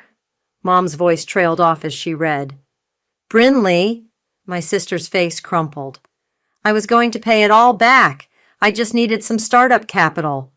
Startup capital? I laughed. You mean gambling money? Shopping sprees? You don't understand the pressure I was under, Brinley shouted. Everyone expected me to be successful, to make something of myself. So you stole from your own family? Mom's voice was barely a whisper. I stood up, dropping the USB drive on the table. Everything's there, every transaction, every forged document, every lie. I'm taking this to the police tomorrow. You can't, Brinley grabbed my arm. Please, Paige, I'm your sister. I pulled away, meeting her desperate eyes. You stopped being my sister the moment you decided to destroy my life for your own gain. As I walked out, I heard Mom starting to cry. But for the first time since this nightmare began, I felt something other than despair. I felt powerful. The police station's fluorescent lights buzzed overhead as Detective Rivera reviewed my evidence. She paused on certain documents, making notes while I sat across from her desk, fighting the urge to fidget. This is thorough, she said finally. Very thorough. But prosecuting family fraud cases can be complicated. She stole from multiple investors, not just us, I pointed out, and I have proof of forgery. True. She tapped her pen against the desk. We'll need more witness statements, starting with this business partner, Ulysses. My phone buzzed. Speaking of the devil, a text from Ulysses. Need to talk. Important. Meet at Carlo's Cafe? An hour later, I found him hunched over a coffee cup, looking even more nervous than before. Brinley called me, he said as I sat down. She knows you're gathering evidence. And? She wants me to sign a statement saying I was the one who handled all the financial decisions. His hands shook as he reached for his coffee. She's threatening to implicate me if I don't. I leaned forward. But you have proof that's not true, right? Some, emails mostly. But Paige, he glanced around the cafe. There's something bigger, something I didn't tell you before. He pulled out his laptop, opening a folder labeled Shadow Accounts. Look at these transactions. They don't just lead to gambling sites and shopping sprees. Some of this money, it went to another company, one I'd never heard of until I started digging. The company name caught my eye, Stellar Ventures, LLC. Wait, I said. I know that name. Mom mentioned it months ago. Said it was an investment group she was considering for her retirement fund. Ulysses nodded. It's registered to someone named Robert Walsh. But look at the address. I stared at the screen. The business address was my mother's house. Mom's involved? My voice cracked. She knew? I don't know for sure, Ulysses said. But these transfers, they're too regular to be coincidence. Someone was siphoning investor money into this company systematically. My phone buzzed again. Dean calling. I ignored it. I need copies of everything, I told Ulysses. And I need you to tell the police what you know. He hesitated. Brinley will come after me. She's going down either way. Question is, do you want to go down with her? Back home, Dean was waiting. His expression told me he knew. Your mother called, he said, crying about how you're trying to destroy the family. The family? I threw my bag down. They destroyed us first. Paige, maybe we should... Don't. I held up my hand. Don't defend them. Not after what I just learned. I showed him the documents from Ulysses. As he read, his face hardened. Your mom's house? But that would mean... She was in on it. Maybe from the beginning. I sank onto our couch. All those times she pushed us to invest when she vouched for Brinley's business plan. My phone buzzed yet again. This time a text from an unknown number. Back off, or everyone learns about the tax fraud at your old accounting firm. I showed Dean. They're trying to blackmail me now. What tax fraud? There wasn't any. I would have known. I stood up, anger replacing my shock. They're getting desperate. Dean grabbed my arm. Paige, be careful. If they're willing to threaten you. I'm done being careful. I pulled away, grabbing my laptop. They want to play dirty? Fine, let's play. I emailed Detective Rivera. Found new evidence. Possible conspiracy involving multiple parties. Can we meet tomorrow? Her response came quickly. Bring everything you have, and Paige, watch your back. That night, I couldn't sleep. I sat at our kitchen table, surrounded by papers, connecting dots I should have seen months ago. Mom's sudden interest in Brinley's business, the way she'd pressured us to invest, her convenient disappearance when everything fell apart. A knock at the door made me jump. Through the peephole, I saw Ava. You need to see this, she said when I let her in. She was carrying a thick file. I did some digging at work. Stellar Ventures? It's not their first scam. They've done this before, under different names. She spread out documents showing a pattern of failed businesses, lost investments, and shell companies. Your sister may have been the face of this scheme, Ava said, but she was just the latest puppet. This goes deeper than family drama, Paige. This is organized fraud. I stared at the evidence of a conspiracy that had used my own family to target me. My mother and sister weren't just betrayers, they were co-conspirators. Good, I said, adding Ava's documents to my growing pile. The bigger they are, the harder they fall. Detective Rivera spread the new evidence across her desk, her expression growing grimmer with each document. This is bigger than we thought. We're looking at organized fraud across multiple states. What do you need from me? I asked. We need someone on the inside. She leaned forward. Your sister's hosting a business meeting tomorrow night. Apparently, she's already looking for new investors. My jaw dropped. She's trying to do it again? With your mother's help. The detective slid a small device across the desk. This is a recording pen, completely legal in this state. We need you to attend that meeting. They'll never let me in. They know I'm investigating them. Actually, she handed me a printed email. Your mother specifically requested your presence, says she wants to make amends. I read the email, my heart pounding. The meeting was at an upscale restaurant downtown, the kind of place Brinley always chose to impress potential marks. Won't they suspect something? They're expecting you to come angry, demanding answers. Give them what they expect. Detective Rivera's eyes met mine. Just keep the pen in your jacket pocket. Let them talk. That evening, I met Ava at her apartment to prepare. She helped me choose an outfit that would conceal the recording pen while still looking business appropriate. Remember, she said, adjusting my blazer, they'll try to provoke you. Stay calm. Let them incriminate themselves. What if they search me? They won't. She squeezed my shoulders. They're too arrogant. They think they can talk you down, maybe even rope you into their next scheme. My phone buzzed, a text from Mom. Please come tonight, honey. We can fix this as a family. Ava read it over my shoulder. They're still playing the family card. It won't work this time. I checked the recording pen one last time. I'm done protecting people who never protected me. The restaurant was packed when I arrived. Through the window, I could see Brinley holding court at a large table, gesturing animatedly to a group of well-dressed strangers. Mom sat beside her, nodding and smiling at all the right moments. Paige! Brinley's voice was too bright when I approached. Everyone, this is my sister I was telling you about. The potential investors smiled politely. There were 5 of them, all looking eager and unsuspecting, just like Dean and I had been. Sorry I'm late, I said, taking the empty seat next to Mom. Traffic was terrible. We were just discussing the exciting opportunities in sustainable fashion, Brinley continued smoothly, learning from past ventures to create something truly revolutionary. Past ventures? I couldn't help myself. You mean past failures? Mom's hand gripped my arm under the table.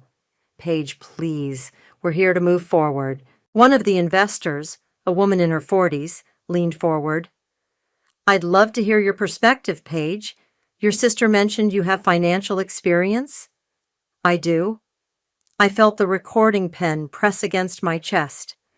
In fact, I have quite a bit of experience with my sister's business practices. Brinley's smile tightened.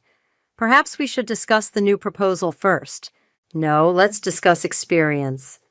I pulled out my phone, pulling up the banking app showing our empty account. Let me show you exactly what investing with my sister looks like. This isn't the time, Mom hissed. When is the time? I turned to the investors. Before or after she transfers your money to Stellar Ventures? The room went silent. Mom's face went white. What's Stellar Ventures? One of the investors asked. Why don't you ask my mother? I suggested. It's registered to her address after all. Brinley stood up abruptly. I think we need a family moment. If you'll excuse us. Sit down, I said quietly. Unless you want me to start showing everyone the proof of your forged documents.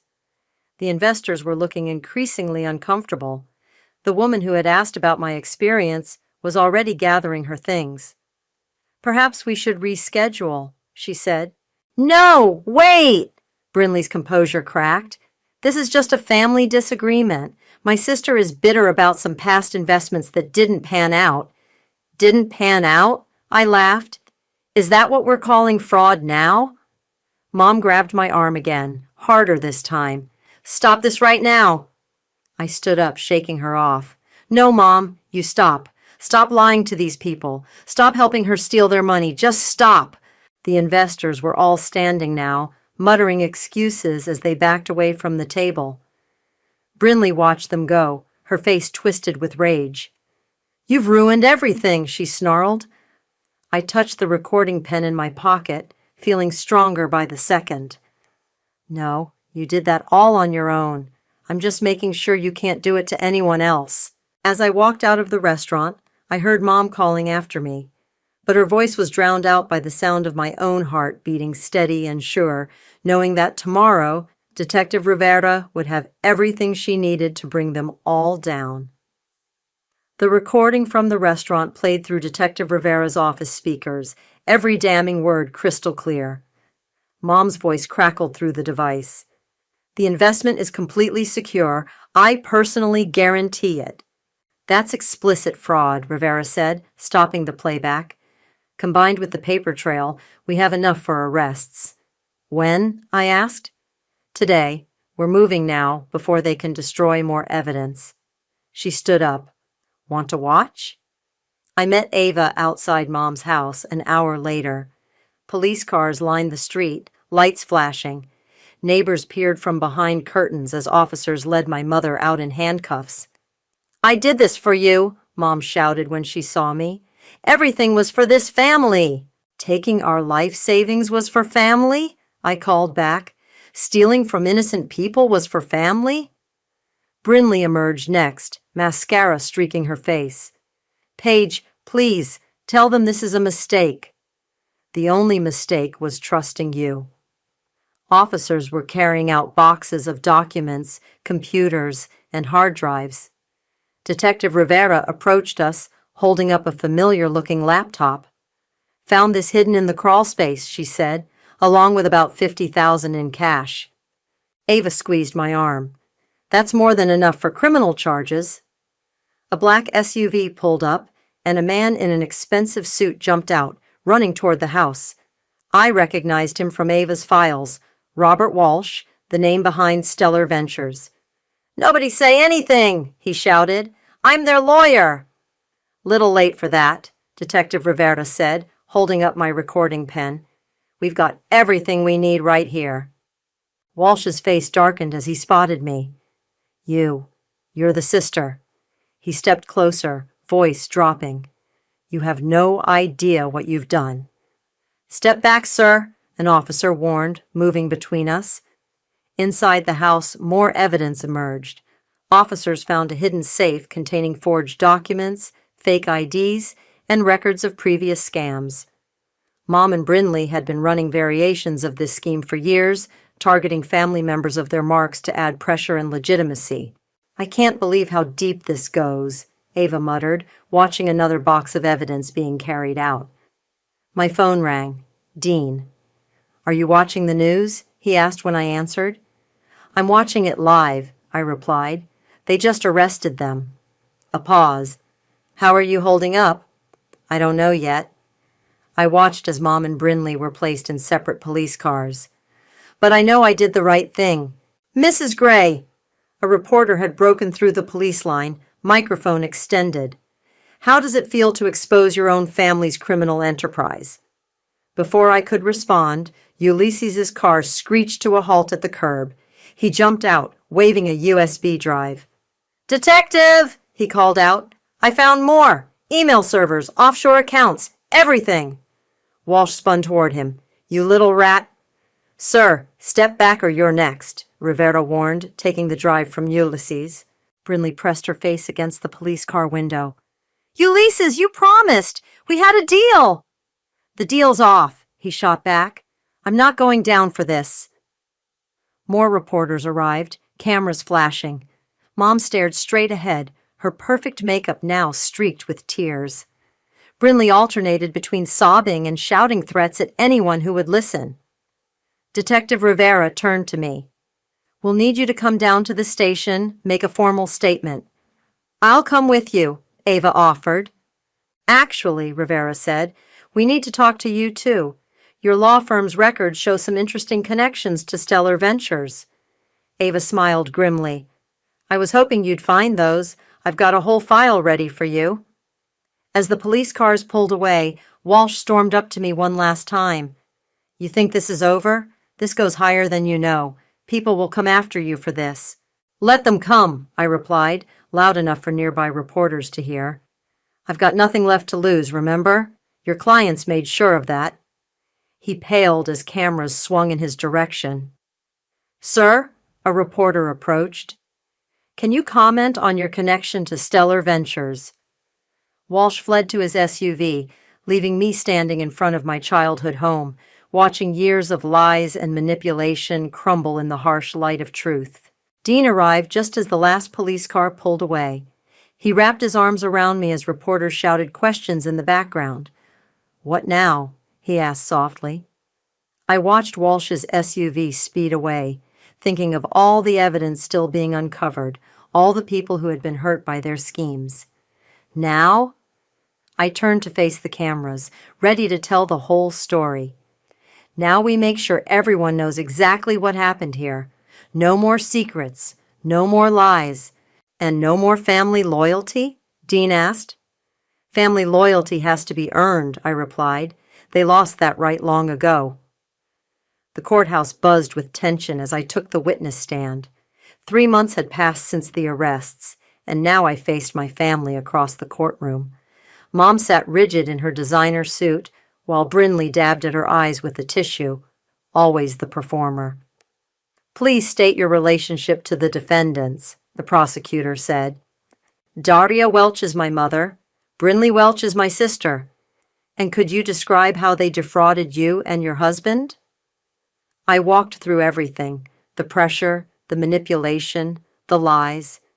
With each detail, I watched Mom's facade crack further. Brinley had abandoned her tears, glaring at me with naked hatred. You testified that your mother knew about the fraudulent nature of these investments from the beginning, the prosecutor continued. How can you be certain? Because she told me herself. I pulled out my phone, playing the recording from that final confrontation at the restaurant. Mom's voice filled the courtroom. The money's gone, Paige. It was gone before you invested. That's how these things work. Their lawyer jumped up. Objection. This recording was obtained legally, the judge interrupted. Overruled. During the cross-examination, Their lawyer tried to paint me as a vindictive daughter, jealous of my sister's success. Isn't it true that you always resented Brinley's entrepreneurial spirit? I resented being stolen from, I replied. There's a difference between entrepreneurship and fraud. And you never considered that this might destroy your family? They destroyed our family when they stole our life savings. I looked directly at Mom. When they chose money over their own daughter, the evidence mounted throughout the day. Ulysses testified about the shell companies. Ava presented documentation showing the broader conspiracy. Other victims came forward, families torn apart by similar schemes. During a break, Dean found me in the hallway. "You're doing great," he said, pulling me close. "I feel sick," I admitted. "I keep seeing Mom's face when they played that recording. Remember what she did to us." He pulled back, meeting my eyes. "Remember eating ramen for months while she helped Brinley plan their next scam." Back in the courtroom, Robert Walsh took the stand. He'd cut a deal, agreeing to testify against my family in exchange for a lighter sentence. "Ms. Welch and her daughter were instrumental in our operation," he explained. "They had a particular talent for manipulating family connections." "How so?" the prosecutor asked. "Family members trust each other. When someone's mother vouches for an investment, they're more likely to ignore red flags." He gestured toward Mom. "Daria was especially effective. She could convince anyone that these schemes were legitimate family businesses." Mom finally cracked. "You promised we'd be protected," she shouted at Walsh. "You said they'd never trace it back to us." The judge banged his gavel as the courtroom erupted. During closing arguments, the prosecutor displayed our empty bank statements alongside photos of Brinley's luxury purchases, designer bags, expensive cars, vacation homes. "This wasn't just fraud," she concluded. "This was a systematic betrayal of trust, perpetrated by people who were supposed to protect their loved ones." The jury took less than 2 hours to reach a verdict. "On the charge of conspiracy to commit fraud, how do you find?" "Guilty." "On the charge of money laundering?" "Guilty." The charges continued. "Guilty, guilty, guilty." Mom slumped in her chair. Brinley began to sob, real tears this time. When the judge asked if they had anything to say before sentencing, Mom stood up. "Everything I did was for my daughters," she began. "I only wanted—" "No." I stood up in the gallery. "Don't you dare make this about us. This was about greed. Your greed. Brinley's greed." "Order!" the judge commanded. The sentences came down hard.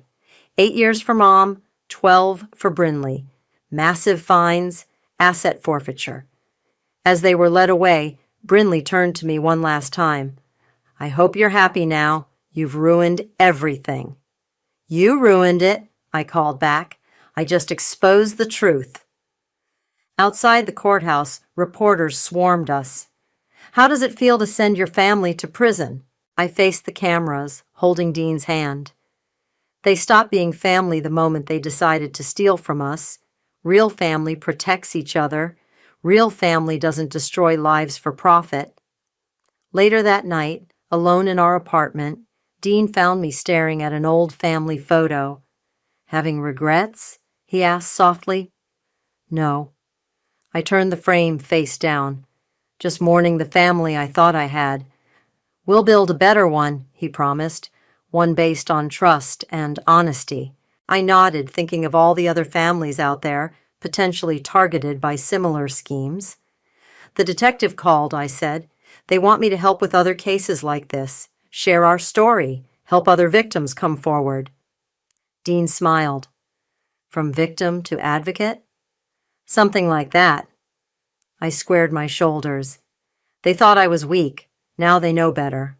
The conference room fell silent as I finished speaking.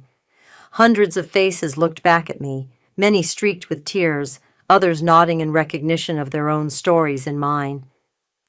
"Thank you, Paige," the moderator said, stepping up to the podium. "Does anyone have questions for our keynote speaker?" Dozens of hands shot up. A woman in the front row stood, her voice shaking.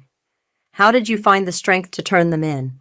I suspect my brother is doing something similar, but I can't. The strength comes from realizing that protecting them means enabling them, I replied. Every person who stays silent becomes part of the fraud. After the conference, Ava met me in the lobby. That was powerful. How many victims have come forward since you started speaking? 43 families so far. I checked my phone. A text from Dean. Great news. Call me. Excuse me? A man approached, extending his hand. I'm Marcus from the FBI's Financial Crimes Unit. We've been following your advocacy work. Oh? I shook his hand, noting his serious expression. Your case helped us crack open a nationwide network of family-based investment fraud. We'd like to offer you a position as a civilian consultant. Before I could respond, my phone buzzed again. This time, an unknown number. Hello? Paige? The voice was familiar yet different, smaller. It's Mom. My hand tightened on the phone. What do you want? I've been doing a lot of thinking in here. She paused. You were right about everything. Is this another manipulation? No, she sighed. I'm in therapy now, real therapy. I see what we did to you, to everyone. I'm not asking for forgiveness. Good, I cut in, because you're not getting it. I know, Another pause. I wanted you to know you were right to stop us. We deserved this. I ended the call, turning back to Marcus. About that consultant position, what exactly would it involve? Working with victims, helping us identify patterns, testifying in cases? He smiled. You've become quite the expert in family fraud dynamics. She has, Ava agreed. You should see her support group. Hundreds of members now. My phone buzzed one more time. Dean again. I excused myself to call him back. Remember that house we wanted, Shaft? He said without preamble. The one we lost our savings over? Dean, it's back on the market. And guess what? The asset forfeiture from your mom and sister's case? Our restitution just came through. I sat down hard in a nearby chair. How much? Enough for a down payment, plus some left over to really make it ours. Tears pricked my eyes. The house we thought we lost forever. Poetic justice, Cholmo, he said. Want to go see it? Yes, but... I looked at Marcus, still waiting patiently. I need to finish something here first. I walked back to them, head high. I'll take the position on one condition. I want to expand the victim support program. People need to know they're not alone in this. Marcus nodded. Already in the budget. When can you start?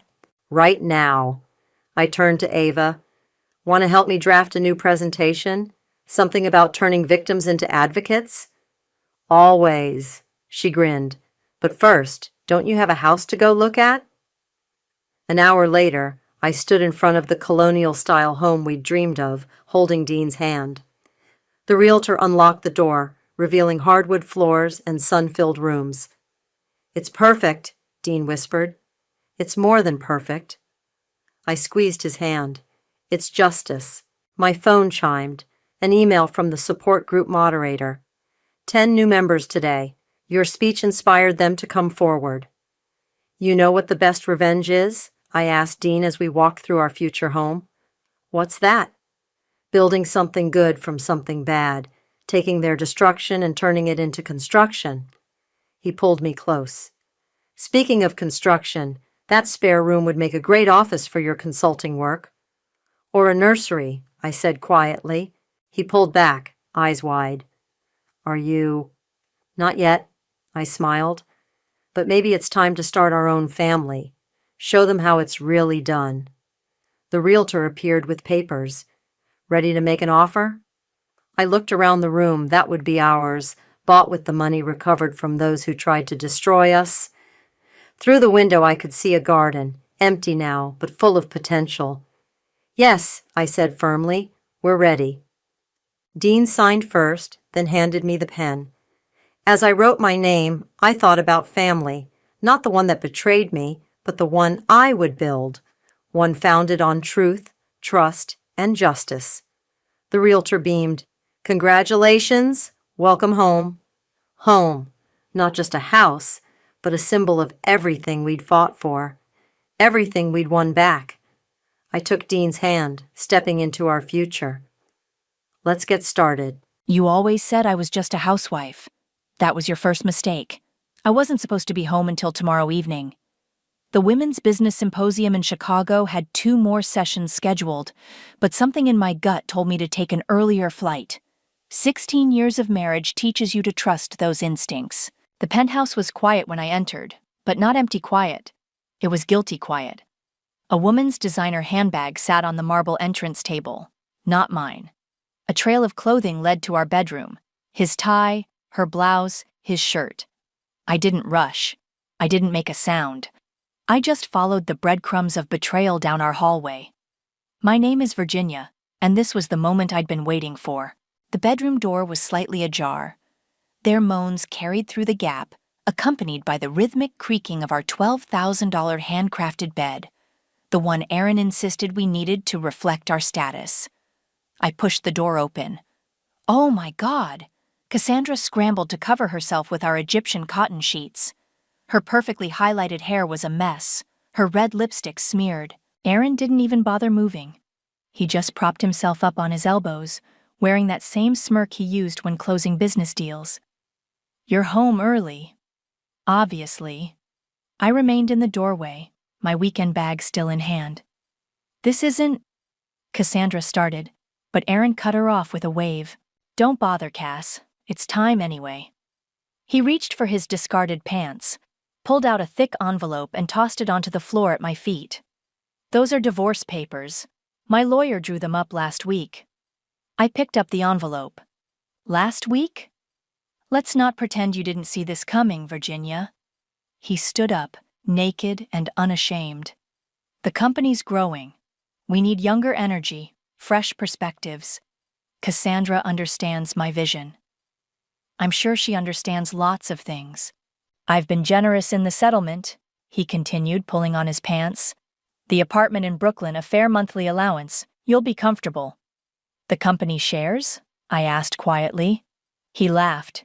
You can't be serious. You're just a housewife. What do you know about running a luxury real estate empire? I built this company. Cassandra had managed to slip on her dress and was trying to fix her makeup in our mirror. My mirror. She caught my eye and had the audacity to look sympathetic. Sign the papers, Aaron said. Don't make this difficult. You know I always win. I walked to his desk, imported Italian leather because heaven forbid anything in this penthouse be domestic, and borrowed his Mont Blanc pen, the one I'd given him for our 10th anniversary.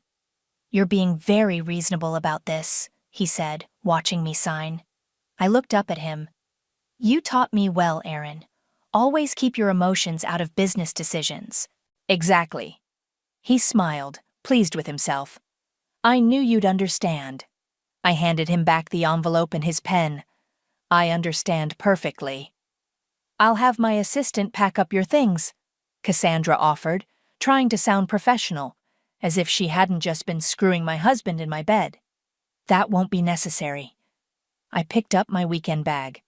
I have everything I need.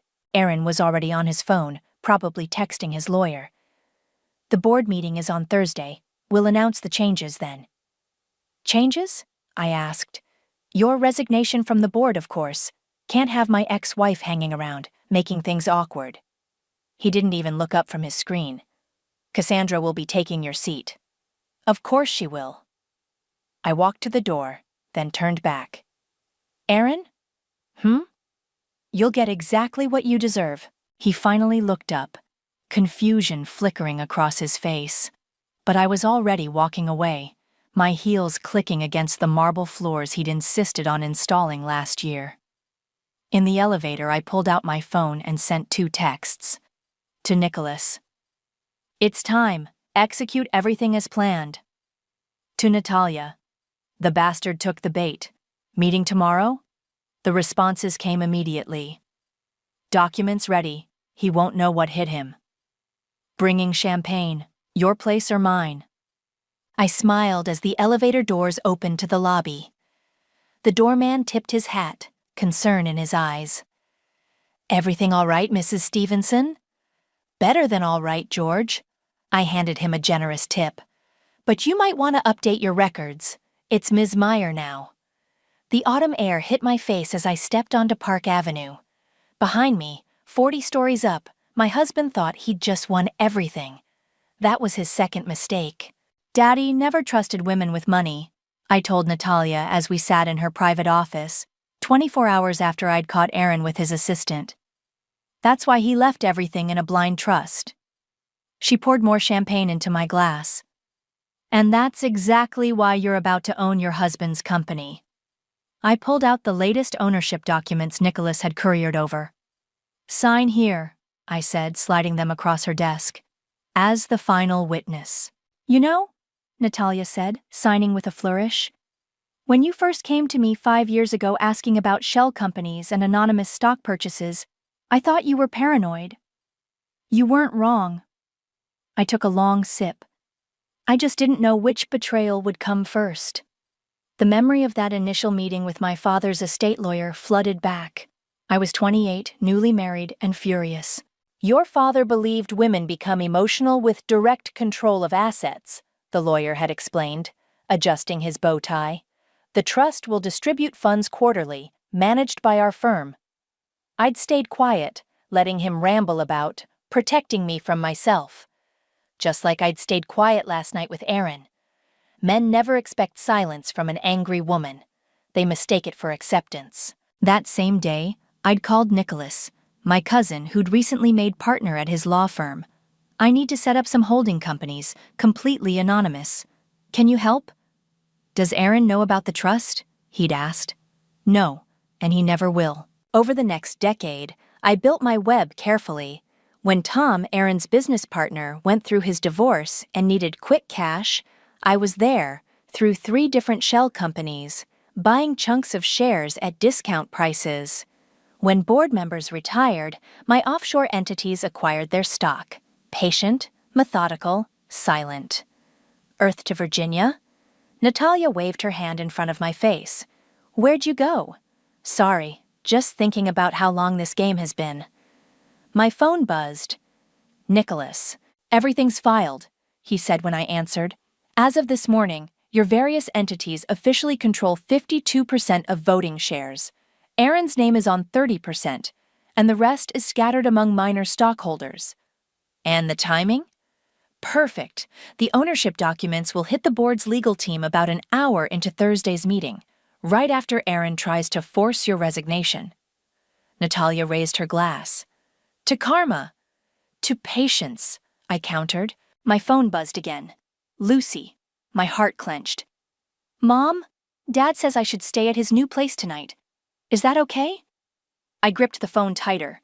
"Of course, sweetie, whatever you want. He says you're being weird about the divorce, that you might try to make things difficult." "Did he?"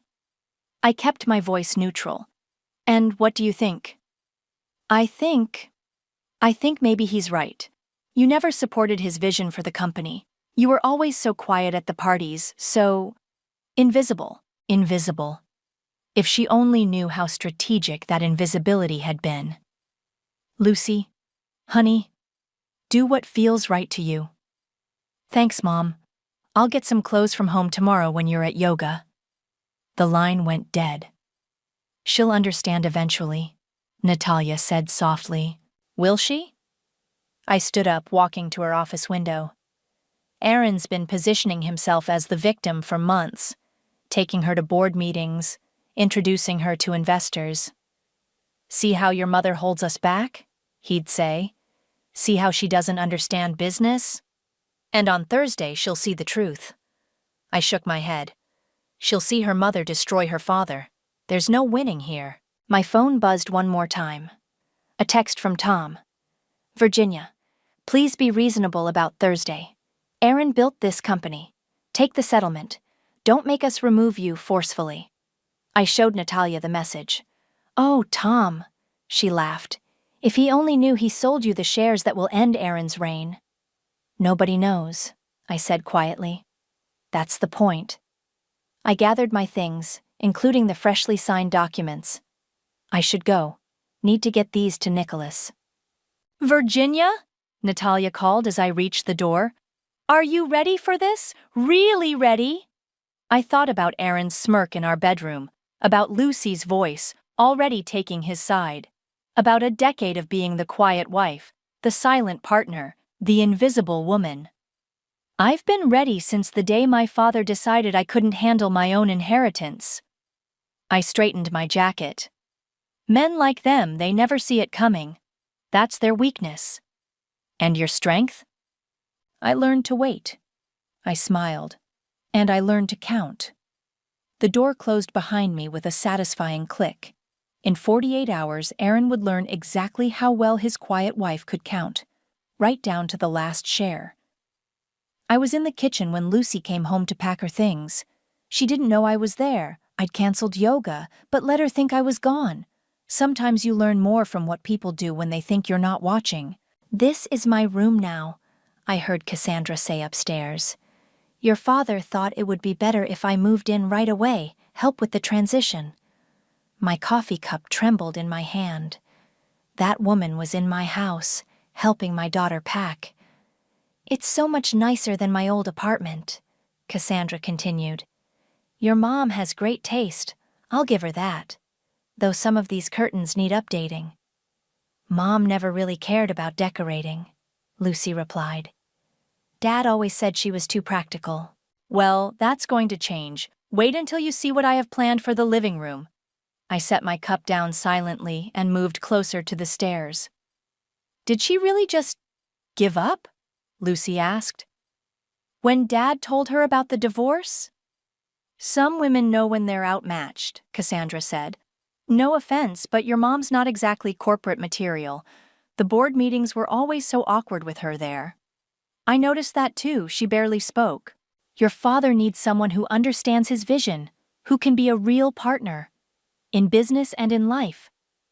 The sound of my closet doors sliding open made me flinch. These designer pieces are wasted on her, Cassandra said. Mind if I keep some? We're about the same size. I guess they're Dad's to give away now, right? I pressed my hand against my mouth to keep from screaming. My daughter was helping this woman divide up my life like a yard sale. Exactly. The settlement your mom signed gives him everything business-related, including assets purchased with company money. Cassandra's voice dripped with satisfaction. Which, let's be honest, is everything in this penthouse. My phone vibrated. A text from Natalia. Final verification complete. You now officially own 52% through the trusts. Ready for tomorrow? I typed back. Listening to my replacement raid my closet, more ready than ever. Lucy, Cassandra called out. Your father's sending a car in 20 minutes. We should hurry. Coming! Just grabbing my laptop. I heard footsteps approaching the stairs and quickly slipped into the pantry, leaving the door cracked. Lucy passed by, then stopped. She turned back toward my kitchen, her eyes scanning the space. For a moment, she looked so young, so uncertain. Then Cassandra called again, and the moment passed.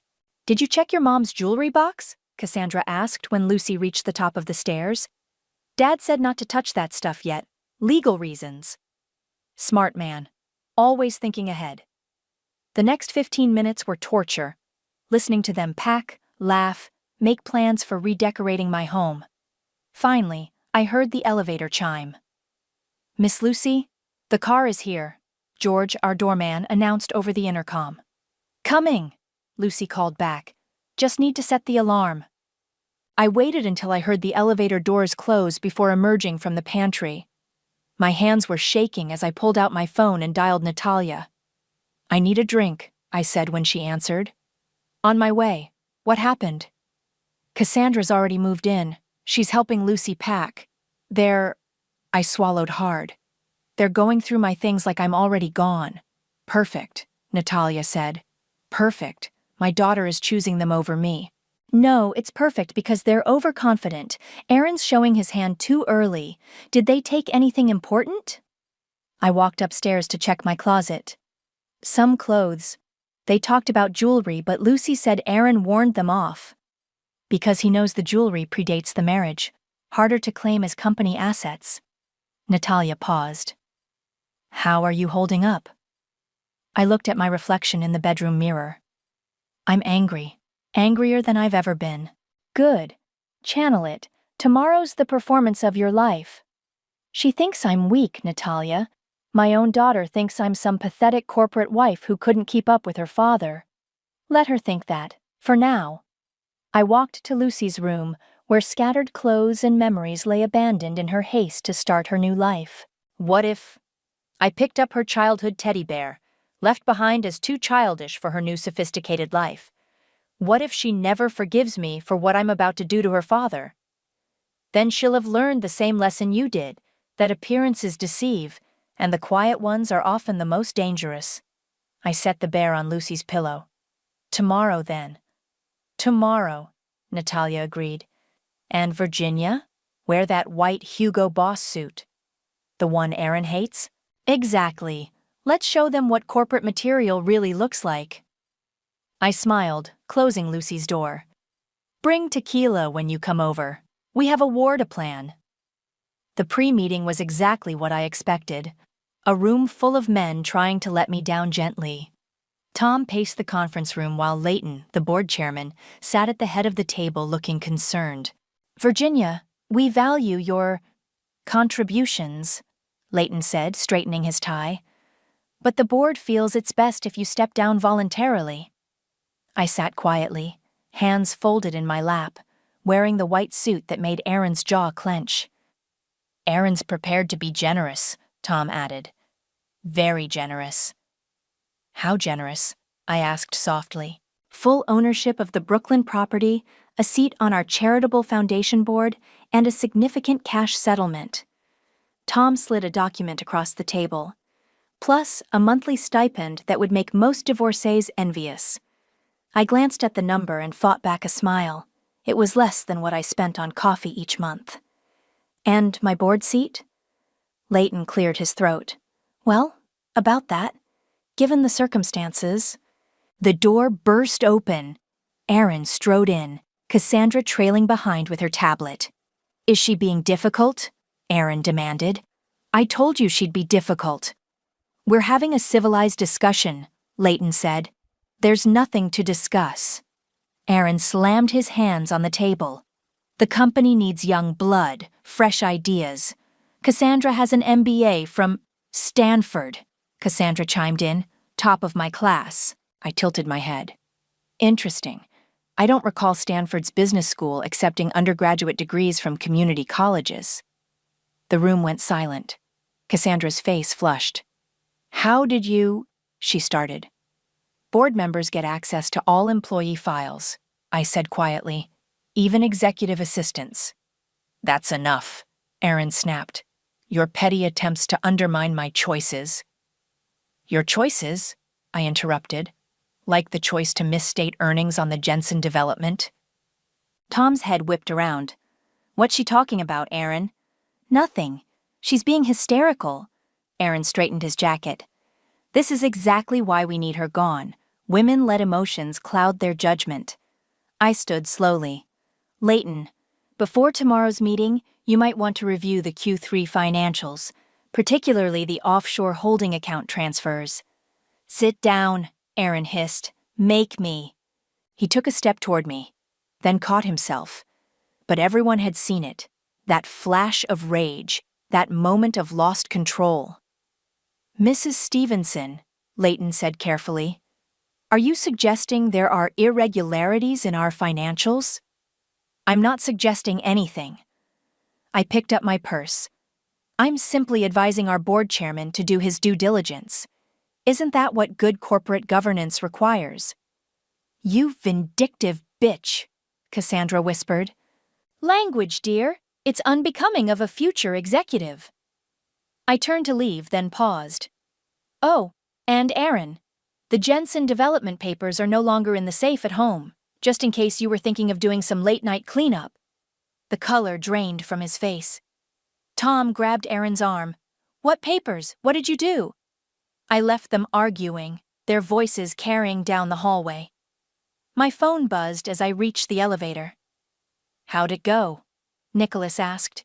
Exactly as expected. Aaron lost his temper, Cassandra showed her inexperience, and I dropped the Jensen hint. Did they take the bait? Tom looked ready to vomit. Leighton's probably calling our auditors right now. Perfect timing. The ownership documents will hit the legal department in 12 hours. By then, they'll be too busy with damage control to see it coming. The elevator opened.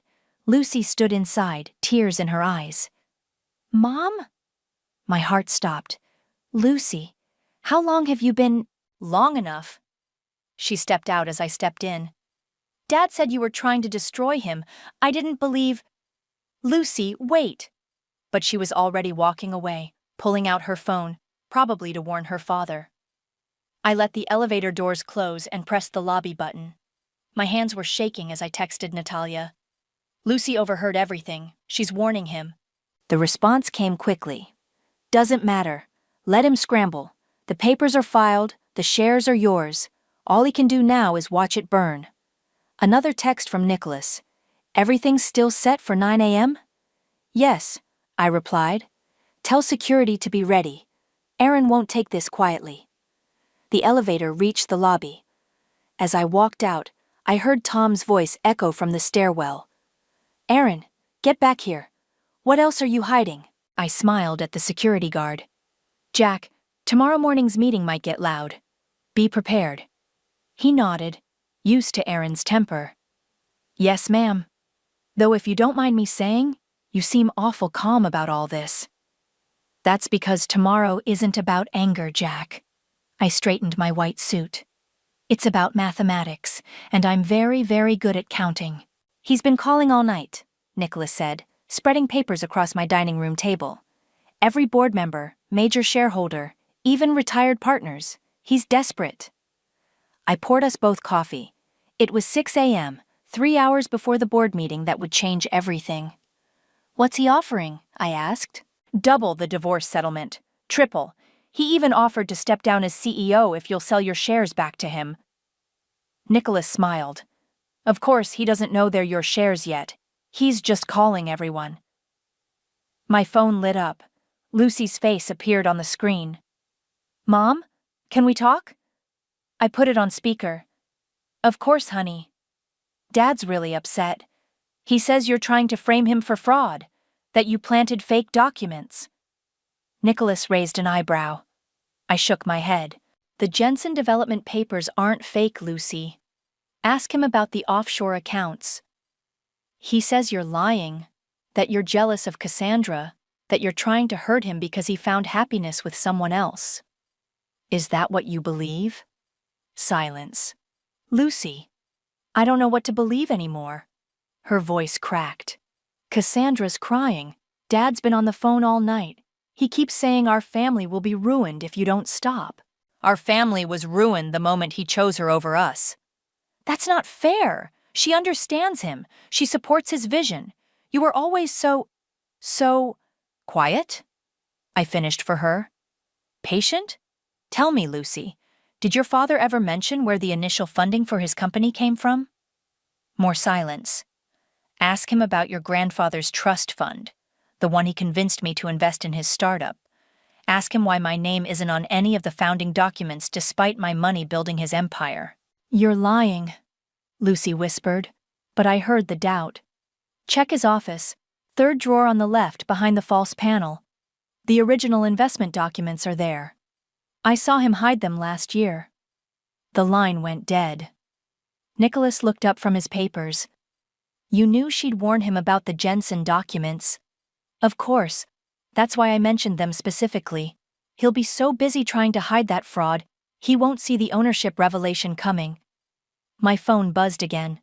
Natalia, turn on CNBC, she said without greeting. Now. I grabbed the remote. Aaron's face filled the screen, standing outside our corporate headquarters. These allegations are baseless, he was saying. My wife is understandably emotional about our separation, but to suggest there are irregularities in our financials is absurd. The board has full confidence in my leadership. Arrogant bastard, Nicholas muttered. Sources say there's an emergency board meeting this morning, the reporter pressed. Is your position as CEO under review? Aaron laughed. I founded this company. I built it from nothing. The board meeting is a formality to address some routine governance matters. I turned off the TV. He's getting sloppy, making public statements without board approval. Virginia, Nicholas said quietly. There's something else you should see. He slid a document across the table. Fresh intel from our private investigator. Cassandra's pregnant. The coffee cup slipped from my hand, shattering on the floor. 8 weeks, Nicholas continued. She told Aaron yesterday. I stood up, coffee soaking into my shoes. That's why he's fighting so hard. Not just for the company, he's fighting for his new family. Are you okay? I walked to the window, looking out over the city that had watched my marriage crumble. Did I ever tell you about my first board meeting? Aaron had me sit in the back like an observer. When I tried to speak, he cut me off, made a joke about letting the little woman have her say. Everyone laughed. Virginia. I was carrying Lucy then, 6 months pregnant. He didn't want me there either, said pregnancy made women too emotional for business. I turned back to Nicholas. Well, let's see how emotional he gets when I take everything. The ownership documents have been delivered to legal. They're reviewing them now. Nicholas checked his watch. 1 hour until the meeting. My phone buzzed one final time. A text from Lucy. Found the documents. The investment papers. Dad's signature on your trust fund transfer. Mom, I'm so sorry. I showed Nicholas the message. Now what? He asked. Now we finish this. I walked to my closet, pulled out my armor, the white Hugo Boss suit, red-soled Louboutins, my grandmother's pearls. Call security, tell them to be ready. When Aaron realizes he's lost everything, he won't go quietly. And Cassandra? The baby? I fastened the pearl necklace, meeting my own eyes in the mirror. She chose her path. Now she'll walk it without my company's resources. You've changed, Nicholas said softly. No. I grabbed my briefcase full of documentation. I've just stopped pretending to be what they wanted me to be. The morning sun hit the pearls around my neck, making them gleam like armor. In 90 minutes, I would walk into that boardroom and take back everything that was rightfully mine. Let them try to stop me. The boardroom was a battlefield before I even arrived. Aaron stood at the head of the table, red-faced and gesturing wildly. Tham sat with his head in his hands. Cassandra hovered by the coffee station, her hand resting protectively over her stomach. Ah, Virginia, Aaron said as I entered. So kind of you to join us before your formal removal. I took my usual seat, noting the security guards positioned discreetly by both doors. Nicholas sat quietly in the corner, laptop open. Shall we begin? Leighton asked, trying to restore order. Yes, let's begin. Aaron clicked his presentation remote. As you can see, our Q3 numbers are strong, despite my wife's desperate attempts to suggest otherwise. Those numbers are false, I said quietly. Here we go. Aaron rolled his eyes. More baseless accusations from a woman who can't accept reality. The Jensen development numbers, Tham interrupted. Virginia might have a point. I've been reviewing the accounts and— Which you had no authority to do, Aaron snapped. I'm the CFO. Gentlemen, Leighton raised his voice, let's focus on the agenda. First item, the proposed leadership change. Aaron straightened his tie. Yes, given recent events, I move to remove Virginia from her board position, effective immediately. Her emotional instability and attempts to undermine company operations make her presence untenable. I second the motion, Cassandra piped up. Every head turned to stare at her. You're not on the board, dear, I reminded her. Not yet, anyway. But she will be, Aaron said. After today's vote, Cassandra will assume Virginia's position. She has the education, the vision. And your baby, I finished. The room went silent. Cassandra's face went white. How did you— she started. Board members get access to company health insurance claims. I smiled. Congratulations. This is exactly the kind of personal attack that proves my point, Aaron said. Virginia, you're just embarrassing yourself. Leighton, call the vote. Mr. Johnson, I interrupted softly. Before we vote, I believe there's been a misunderstanding about shareholder majority. If you'll allow my counsel to speak. This is ridiculous, Aaron laughed. I own this company. I control the shares. Nicholas stood up, distributing documents to each board member. Actually, Mr. Stevenson, you own 30% of voting shares. The majority shareholder is a consortium of holding companies, which as of yesterday consolidated their ownership under a single entity. What? Aaron grabbed the papers. This is impossible. I would have known. Would you? I asked. Like you knew about the Jensen development fraud? Or the offshore accounts? Tom was scanning the documents, his face growing paler by the second. These companies. I sold shares to some of them years ago during my divorce. You did, I confirmed, at a very reasonable price. Virginia, Leighton said slowly. Are you saying the holding companies are mine? All of them, purchased over 10 years using my father's trust fund, the same fund that provided the initial capital for this company. I turned to Aaron. Remember that investment, darling? The one you made me write off as a gift to keep my name off the founding documents. Aaron lunged forward, but security was faster. They caught him before he reached me. You can't do this, he shouted. This is my company. 52% says it's not. I stood up. Mr. Johnson, I move to remove Aaron as CEO for breach of fiduciary duty and financial misconduct. I further move to appoint an interim CEO and launch a full audit of all company financials, particularly the Jensen development. You vindictive bitch, Cassandra screamed. After everything he gave you. Gave me. I turned to her. He gave me nothing. Everything he has, he built with my money, my support, my silence. Well, I'm not silent anymore. All those years, Aaron said, his voice breaking. You were planning this all along. No, I was protecting myself. The plan came when I found you in our bed with her. Leighton cleared his throat. Given these revelations, I second Mrs. Stevenson's motion. All in favor? Hands raised around the table. Even Tom, after a long moment, raised his. Motion carries, Leighton announced. Aaron, please leave the premises. Security will escort you to clear your office. This isn't over, Aaron snarled as security led him toward the door. Actually, it is. I sat back down. Oh, and Cassandra, I'm terminating your employment, effective immediately.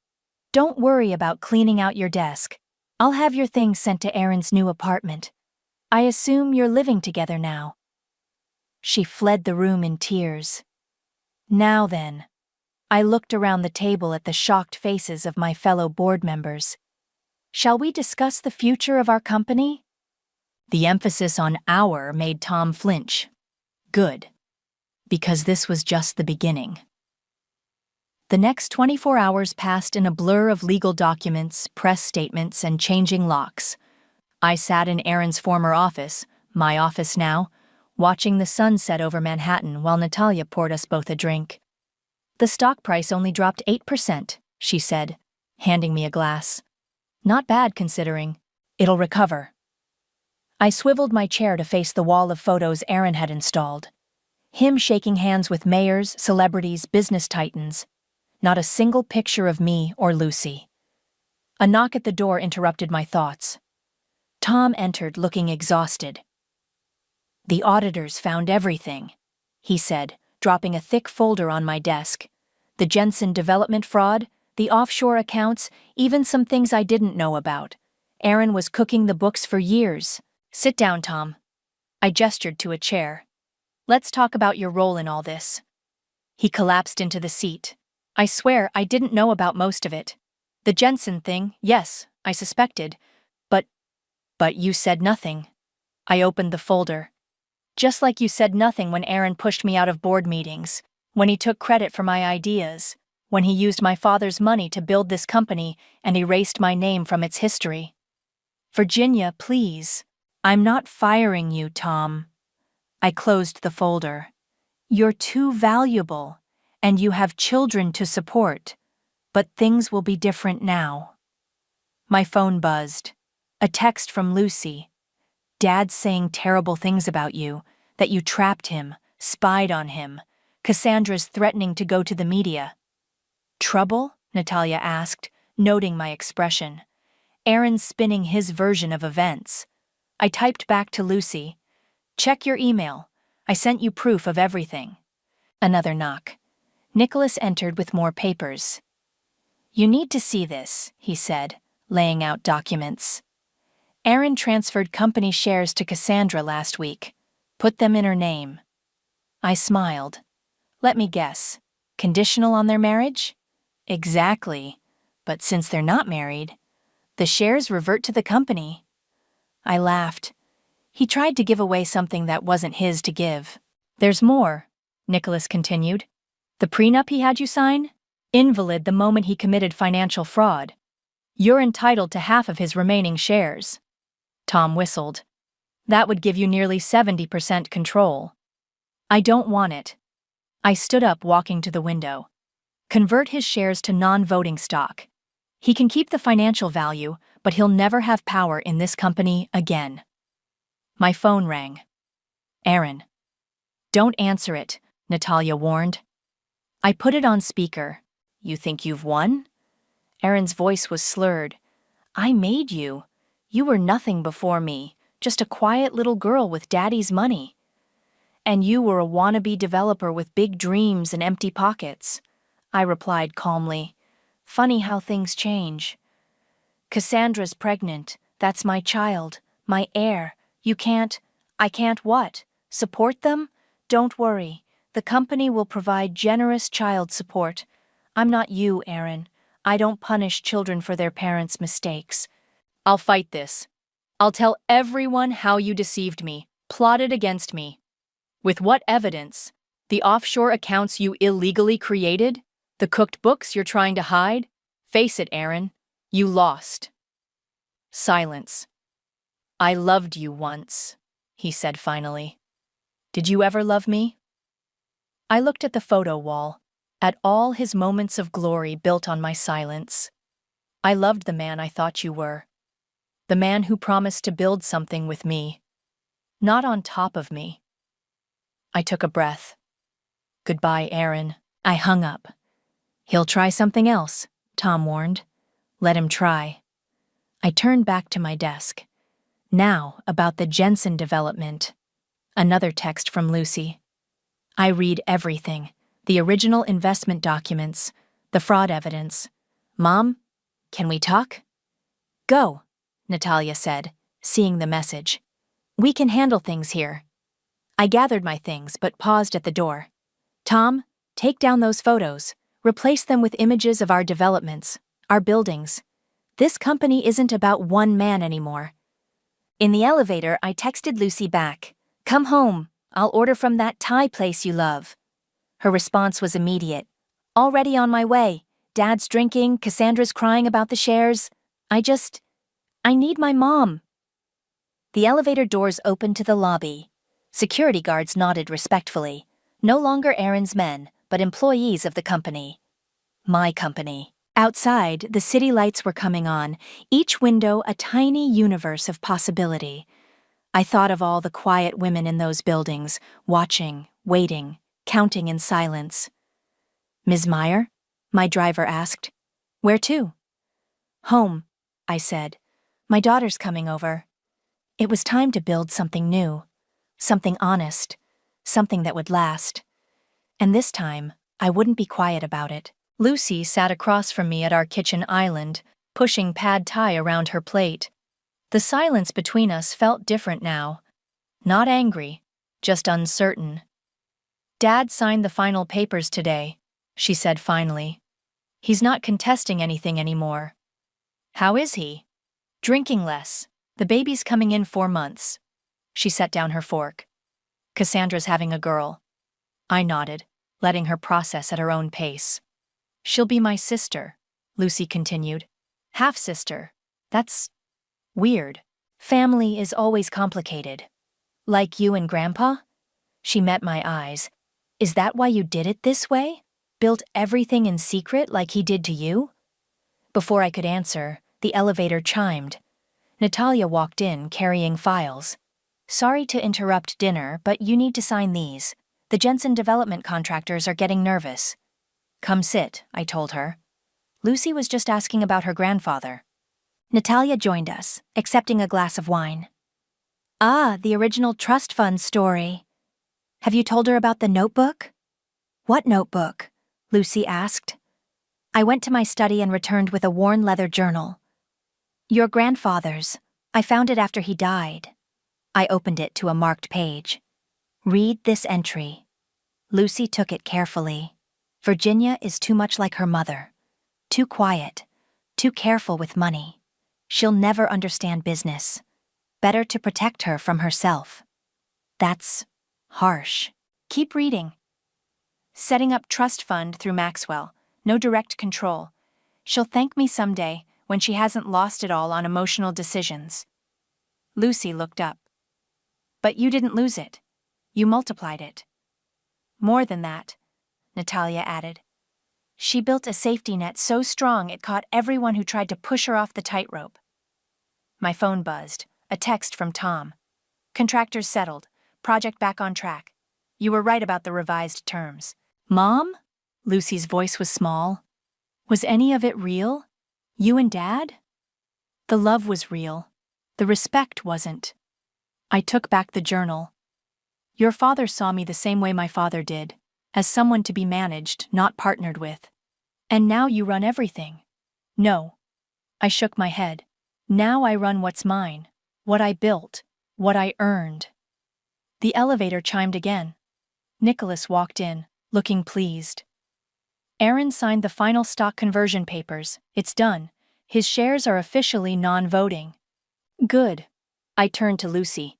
Your father still has his wealth. He can support his new family. He just can't control anyone anymore.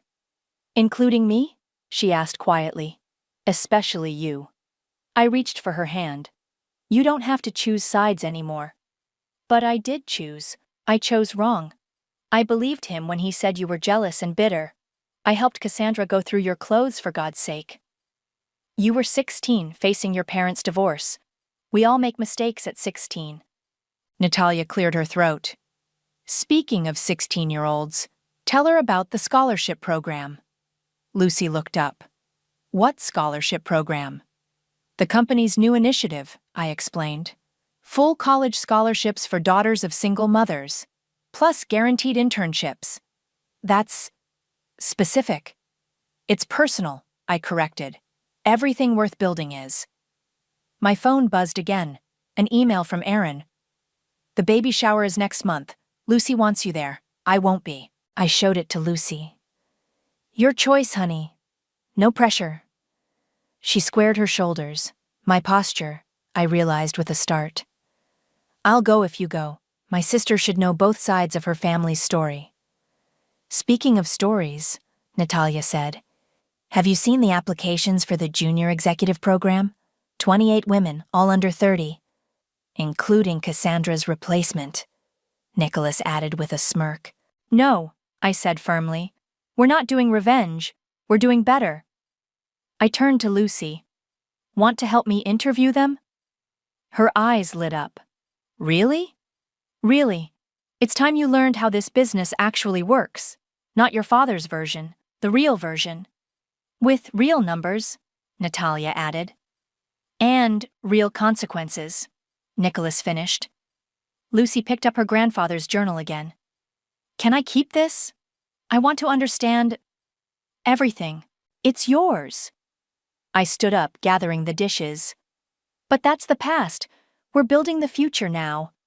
A future with better closet security, Natalia joked, making Lucy blush. And better accounting, Nicholas added. And better families, Lucy said softly. I looked at my daughter, seeing not the angry teen who'd packed her bags, but the woman she was becoming. Strong, clear-eyed, unafraid. Let's get started then, I said, pulling out the interview files. Show me what you see in these candidates. As Lucy began reading, her voice growing more confident with each assessment, I caught Natalia's knowing smile.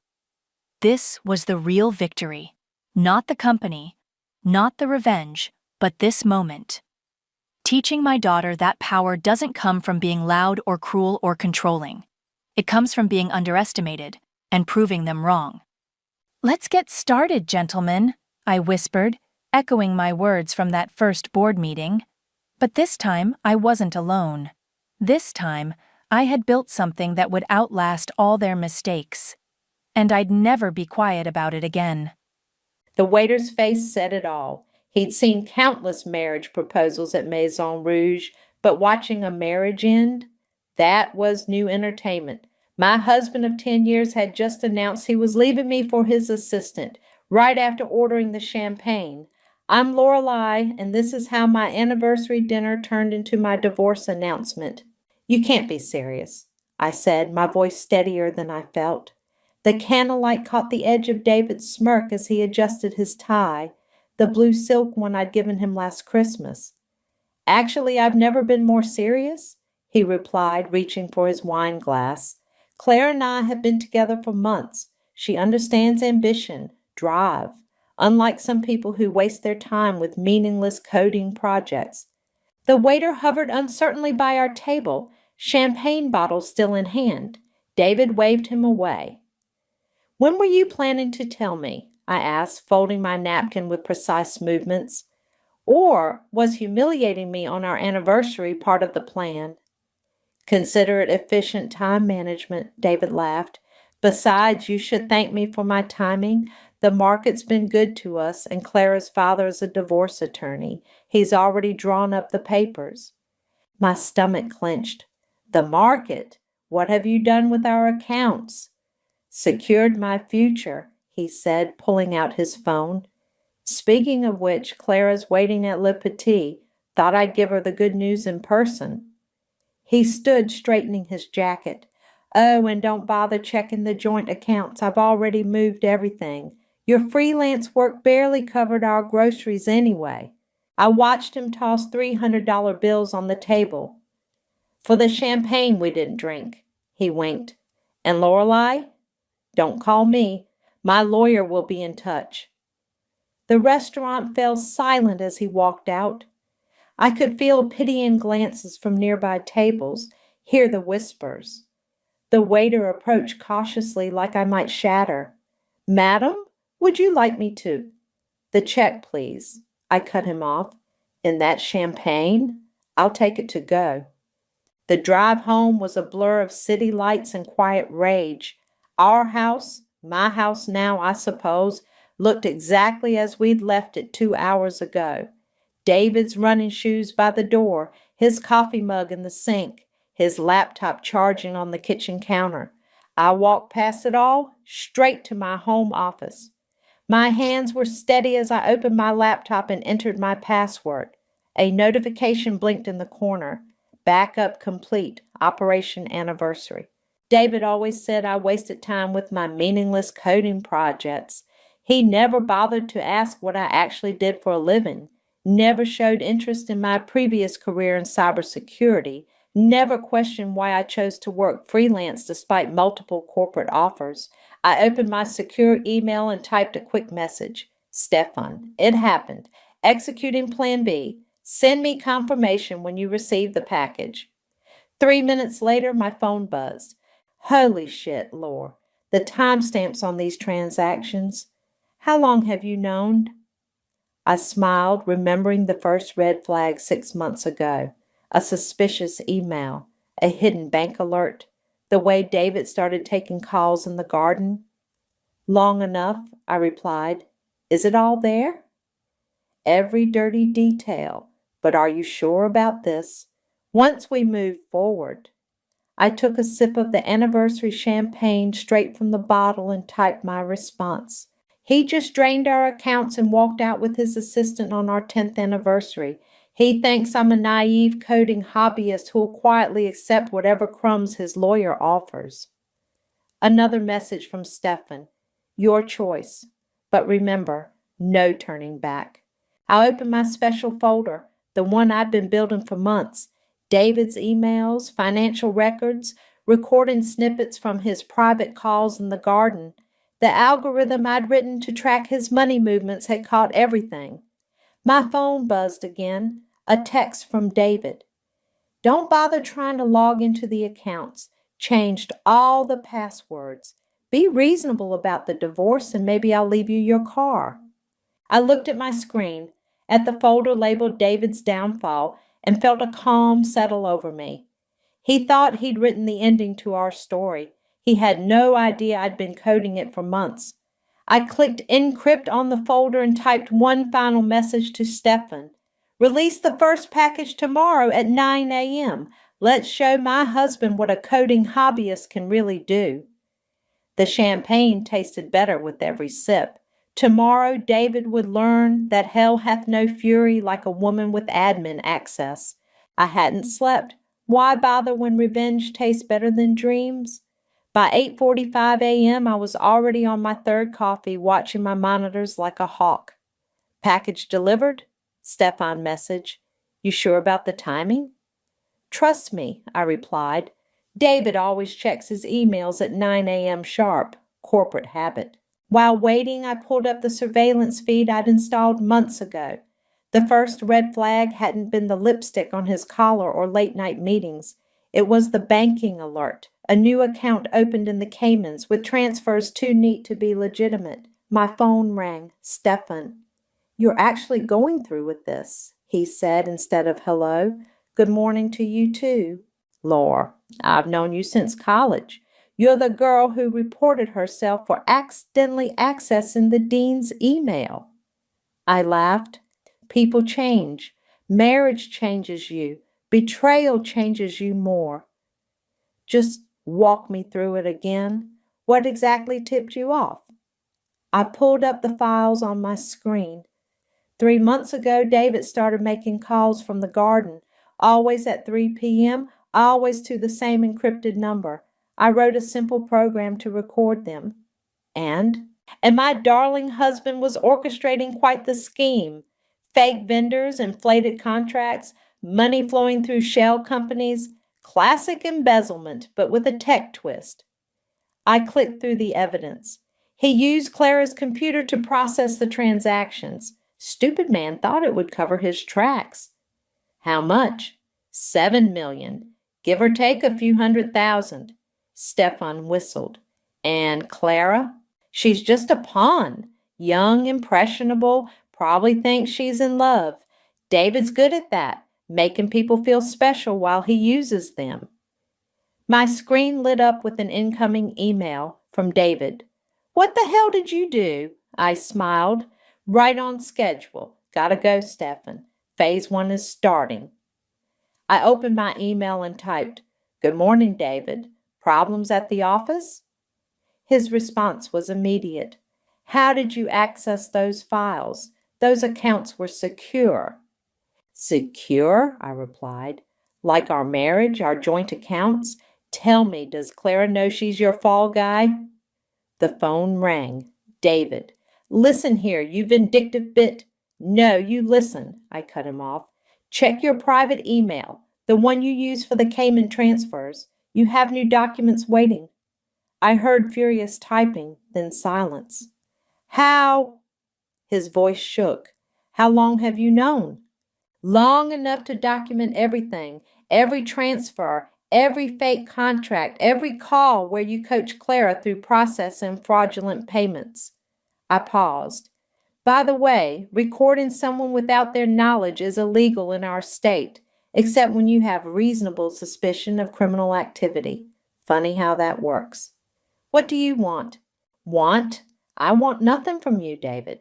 But in about an hour, your company's fraud department will receive an anonymous tip. In 2 hours, they'll freeze all suspicious accounts. By lunch, they'll have questions for Clara. You wouldn't. Wouldn't I? You left me at our anniversary dinner, called my work meaningless, drained our accounts. I took a sip of coffee. But here's what you never bothered to learn about me. Before freelancing, I designed fraud detection algorithms for banks. The ones your company uses? That was me. Silence. You have 60 minutes, David. Better warn Clara, or don't. I'm sure she'll understand when they call her in for questioning. I hung up and messaged Stefan. He took the bait. Start phase 2? Already done. Company investigators are accessing the files now. You sure about burning Clara? I pulled up Clara's personnel file. 26 first real job, glowing recommendations. She's not the target, trust me. My phone buzzed with texts from David. You'll regret this. I'll destroy you. Everything you own is in my name. I screenshot them all. Evidence of threats would look good in court. Another call from Stefan. Lore, they're moving faster than expected. Security just escorted Clara to HR. I opened my traffic cam feed of David's office building. Right on cue, he was rushing out, phone to his ear. Perfect, I said. Send the offshore account records now. Let's see how he explains $7 million in unauthorized transfers. Done. But Lord, this will ruin him. His career, reputation, everything. I watched David pace outside his building, probably calling his lawyer. He ruined our marriage on our anniversary, Stefan, called my work meaningless, tried to leave me penniless. I closed my laptop. He thought I was just a wife who played with computers. Time to show him what this coder can really do. What's next? I grabbed my keys. Now I'm going to get breakfast and watch the show. Call me when they take him in for questioning. The morning sun felt warm on my face as I walked to my car. Somewhere across town, David's world was crumbling, one line of code at a time. My sister's house looked exactly as I remembered. Perfect lawn, designer curtains, and judgment waiting behind the door. I hadn't visited Genesis in months, but desperate times call for desperate measures. She opened the door in yoga wear, green smoothie in hand. Lorelei, what are you doing here? David left me. Her perfectly manicured hand froze mid-sip. Come in, tell me everything. I followed her into her immaculate living room, noting the fresh flowers, the expensive art. Genesis had always been the successful sister, the one who married rich, who played by society's rules. When? She asked, perching on her white leather sofa. Last night, anniversary dinner. I sat across from her. He's been sleeping with Clara, his assistant. Genesis's expression shifted, just slightly, but I caught it. Clara, the blonde one. You knew? She looked away. I heard rumors at the company party last month. And you didn't tell me? Would you have listened? She set down her smoothie. You've always been so cold with him, always working, always with your computers. I felt my jaw clench. He's stealing from the company, Jen. Millions. Don't be ridiculous. But her voice wavered. $7 million in offshore accounts, fake contracts, money laundering. I leaned forward. Ring any bells? She stood abruptly. You need to leave. Why? Because you helped him? I didn't. Save it. I saw your signature on the shell company documents. Genesis Consulting, LLC. Real subtle. She paced the room. You don't understand. David needed help rebranding some accounts. It was temporary. Temporary fraud is still fraud, Jen. He said it was for tax purposes. She whirled on me. Besides, you were always too busy with your precious coding to keep him happy. What did you expect? I pulled out my phone and played a recording, David's voice discussing transfer protocols with Genesis. Her face went pale. You recorded us? No, my algorithms did. They flagged suspicious financial activity, found quite a collection of interesting calls. You spied on your own husband? I protected myself. Now I'm trying to protect you. I stood up. The company's investigating. They'll find everything. Get ahead of it, Jen. Distance yourself. She laughed bitterly. Distance myself? You have no idea what David has on me, on this family. What are you talking about? Dad's inheritance? The money that mysteriously vanished before his death? She wrapped her arms around herself. David knows where it went. Who took it? I felt the floor shift under me. Dad died broke. The medical bills. Wake up, Lorelei. Dad didn't die broke. Someone stole his money and David has proof. She grabbed her phone, showed me emails. He's been holding it over my head for months. My mind raced. That's why you helped him? Blackmail? I didn't have a choice. He threatened to expose everything. It would destroy what's left of Dad's reputation. Mom would never recover. I took the phone, forwarded the emails to myself. You always have a choice, Jen. You chose him again. What's that supposed to mean? You dated him first, remember? Then pushed him toward me when he got promoted, said we'd be perfect together. I headed for the door. Guess you never really let go. That's not fair. Neither is helping my husband steal millions and hide family secrets. I paused at the threshold. The investigators will contact you soon. Think carefully about whose side you're really on. Lorelei, wait! She grabbed my arm. What are you going to do? I gently removed her hand. What I do best, Jen. Follow the code. My phone buzzed as I reached my car. Stefan. Company's frozen all suspicious accounts. David's being called in for questioning. But we have a problem. What kind? Someone's trying to access your cloud storage. Delete files. I thought of Genesis's desperate face, her quick reach for her phone. Location of access attempt. IP traces to your sister's neighborhood. I looked back at her house. Through the window I could see her on her phone, pacing. Block all access, I typed. Initiate protocol dark.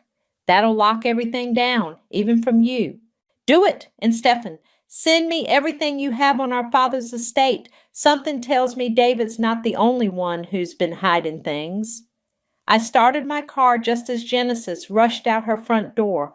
Lorelei, please, you don't understand what you're doing. I rolled down my window. Actually, sis, for the first time in years, I understand perfectly. Say hi to David for me. As I drove away, my phone lit up with a message from an unknown number. My dear niece, I believe it's time we talked about your father's real inheritance. Aunt Camilla. The game was changing. David wasn't just my enemy anymore. He was sitting on family secrets that could destroy us all. Good thing destruction was becoming my specialty. The coffee shop across from David's office building had excellent Wi-Fi and an even better view of the chaos unfolding.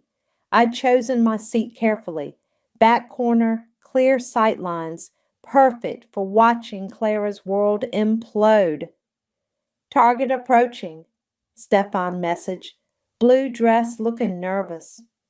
Clara walked quickly, clutching her designer bag, a recent gift from David, no doubt. My program had flagged the purchase, $3,000 from a hidden account. I opened my laptop, accessing the building's security feed. The HR floor was busy today. Miss Rogers? A man in a suit approached Clara. I'm Greg from HR. Please come with me. My phone buzzed. David. Whatever you sent Clara, she's not answering my calls. I smiled, typing back. Maybe she's busy reading your private messages, the ones where you call her useful leverage. No response.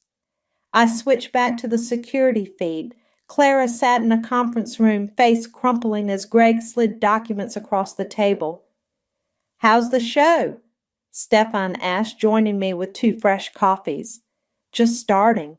They're showing her the transfer records. The ones where David used her login credentials? I nodded. And the emails where he coached her through processing fake invoices. Just helping with the paperwork, sweetheart. Stefan winced. You're ruthless. I learned from the best. I gestured at my screen. Watch this. Clara was shaking her head, tears streaming. Greg passed her more papers, printouts of David's private messages to his lawyer. Clara's young, naive, perfect setup. If anything goes wrong, all trails lead to her computer. Jesus, Stefan muttered. He really set her up to take the fall. Classic David. He did the same with Genesis. I took a sip of coffee. But Clara's smarter than he thinks. On screen, Clara wiped her eyes and squared her shoulders. Greg slid a statement form across the table. She started writing. My phone lit up again. David, what did you tell her? The truth. Something you should try sometime. She'll never testify against me. I watched Clara fill page after page. Want to bet? A new figure entered the conference room, tall, sharp suit, Javier from Corporate Investigations. Showtime, I murmured. Stefan leaned closer. What's she saying? Everything, the late night calls, the suspicious transfers, how David insisted she use her login for training purposes. I pulled up another window, and right about now she should be finding my little gift. Clara's phone buzzed on the conference table. She checked it, face paling. What did you send her? Stefan asked. Audio file. David telling his lawyer how expendable she is, how she'll make the perfect scapegoat when the auditors come looking. Damn, Lore. He used her, Stefan, like he used me, like he used Genesis. I closed my laptop, but unlike us, Clara has a chance to save herself. Through the building's glass walls, I watched Clara stand, hands steady as she signed papers. Javier nodded approvingly. My phone chimed with alerts. Breaking, major fraud investigation at Burton Technologies. Executive assistant turns whistleblower. Multiple arrests expected in corporate scandal. You didn't just destroy his reputation, Stefan said quietly. You demolished his safety net. He demolished it himself. I just showed everyone the truth. Clara emerged from the building, eyes red but head high. She paused on the steps, looking lost. Excuse me, I told Stefan, grabbing my bag. Outside, I approached Clara. Rough day? She looked up, not recognizing me. You could say that. Let me guess. Lying boss? Fraudulent transfers? Found out you were being set up. Her eyes narrowed. Who are you? David's wife, soon to be ex-wife. She stepped back. Oh, God. Don't worry, I'm not here to fight. I handed her a card. This is my lawyer's number. She specializes in whistleblower protection. Call her. Why would you help me? Because you're not the villain here. You're just another woman David tried to use and discard. I turned to leave. Oh, and Clara, check your email. I sent proof that David's been siphoning money since before you started. Should help with your immunity deal. Wait, she called. Did you plan all this? I smiled. Let's just say I'm good with computers, and even better at payback. Back inside, Stefan was watching the news updates roll in. David's being called in, he said. Company's freezing all executive accounts. Perfect, I gathered my things. Next stop, Aunt Camilla's. The aunt you never talk about? Why? I showed him the message on my phone. Your father's estate had more secrets than David knows. Come alone. We need to discuss your inheritance. Stefan whistled. This goes deeper than revenge now, doesn't it? It always did. I stood. I'm not just taking David down anymore. I'm uncovering every lie he's used to control my family. Outside, police cars pulled up to the office building, right on schedule. David was about to learn that karma doesn't just bite, it codes. Aunt Camilla's mansion loomed against the evening sky, all Gothic architecture and old money silence, the kind of place that kept secrets in its walls. Mrs. Parker is expecting you, the housekeeper said, leading me through dimly lit corridors. I found my aunt in her study, surrounded by monitors and filing cabinets. Not exactly the setup I expected from a 63-year-old widow. Finally embracing your inheritance, I see, she said without looking up. What inheritance? Dad died broke. She laughed, a sharp knowing sound. Is that what David told you? Sit down, dear. We have much to discuss. My phone buzzed. Stefan, company investigator Javier requesting secure contact, urgent. One moment, I told Camila, stepping into the hallway to take the call. Ms. Parker, Javier's voice was clipped. We need more proof. Your initial package was illuminating, but David's lawyers are good. Check his offshore accounts, the ones under Genesis Consulting.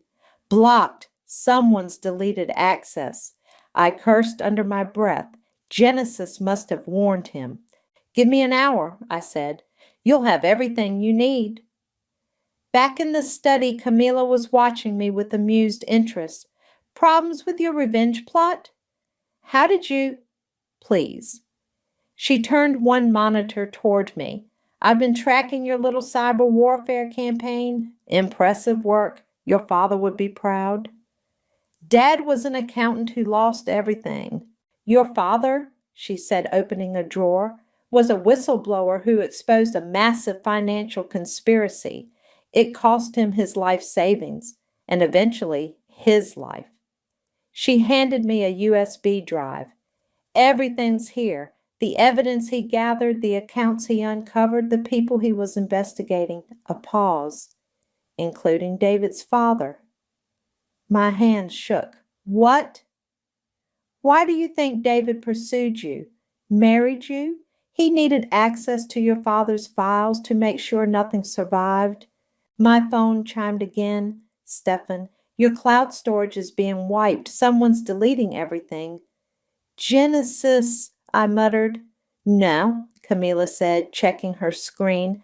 David's using her credentials, but the attack is coming from a private server, one registered to his father's old company. I plugged in the USB drive, fingers flying over the keyboard. Can you stop it? Better. She smiled, typing commands. We can trace it. Your father taught me a few tricks before he died. Alerts flooded my screen. Hidden accounts, encrypted messages, a web of financial fraud spanning decades. David's father didn't just steal from companies, Camila explained. He stole evidence, used it for blackmail. David learned from the best. My phone rang. David. Having computer troubles? I answered. It's over, Lorelei. Your evidence is gone. Genesis confirmed the deletions. Really? Check your secure server. I heard furious typing, then silence. How? Say hello to Aunt Camila. Turns out she and Dad had a lot in common, including backup drives. You don't understand what you're doing, he hissed. This goes beyond us, beyond the company. I know. It goes all the way back to what your father did to mine. More silence. Javier's waiting for my call, I continued. Should I send him the full archive? Or just the parts about your family's involvement? I'll destroy you, like you destroyed my father? Camila took the phone. Hello, David. Remember me? The widow who invested in your first venture? I have some interesting documents about that, too. My laptop pinged. Stefan. Got everything. Javier's team is moving in. Check the news, David, I said, taking back the phone.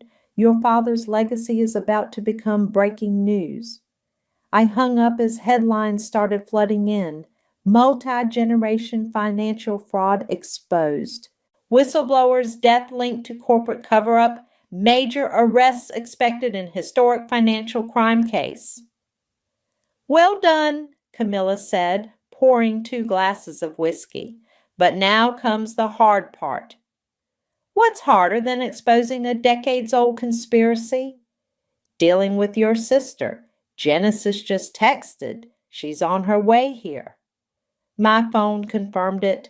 How could you? I'm coming to stop this. Let her come, I said, accepting the whiskey. It's time she learned the truth about everything. And David? I opened my laptop, accessing the final protocol I'd prepared. David thought he could erase my life. Let's see how he likes being erased. Camila raised her glass. To your father. He taught you well. No, I replied. initiating the sequence that would expose every last secret David and his family had buried. He taught us both. Outside, thunder rolled across the sky. A storm was coming in more ways than one. Genesis burst into Aunt Camilla's study like an angry storm. Mascara streaked down her face. "What have you done?" "Expose the truth," I said, not looking up from my laptop.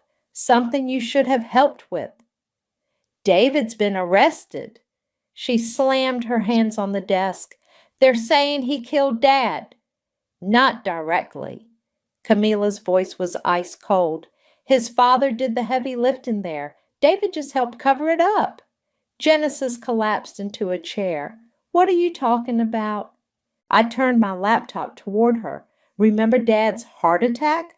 Look at the toxicology report David buried, the one showing trace amounts of untraceable poison." "No." She shook her head. "No, David wouldn't." "His father would," Camilla interrupted. "Your father was getting too close to their operation. David married Lorelei to monitor her, to make sure she never found the evidence." "But he loved me first," Genesis whispered. "We dated before." "He used you to get to me," I said quietly, "just like he used Clara." Her face crumpled. "The inheritance?" "He said if I helped him hide some transactions, he'd keep quiet about Dad's missing money." "Dad's money didn't go missing." I pulled up the records.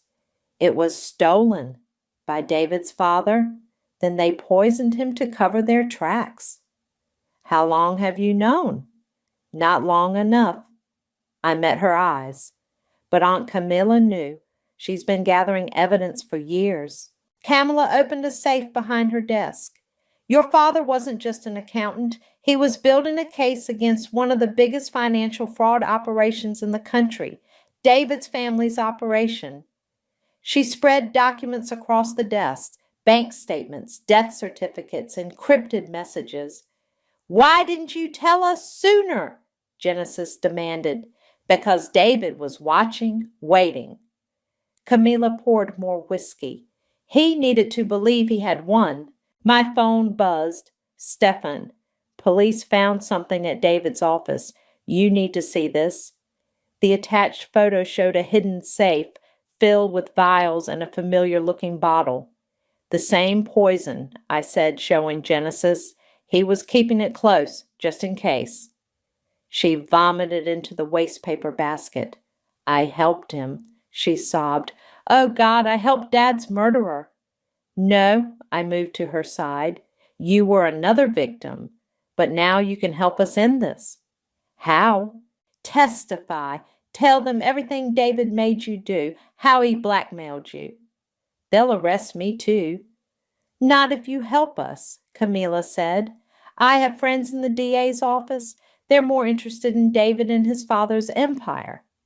Genesis wiped her eyes. "What do you need?" "Access to Genesis Consulting's real books, the ones David made you keep." She pulled out her phone, hands shaking. "I have them here. Everything." My laptop pinged. An email from Javier. "David's talking. Claims he has evidence against your family." "Let him talk," I replied, forwarding Genesis's files. "We have the truth." Thunder crashed outside as Genesis hugged me for the first time in years.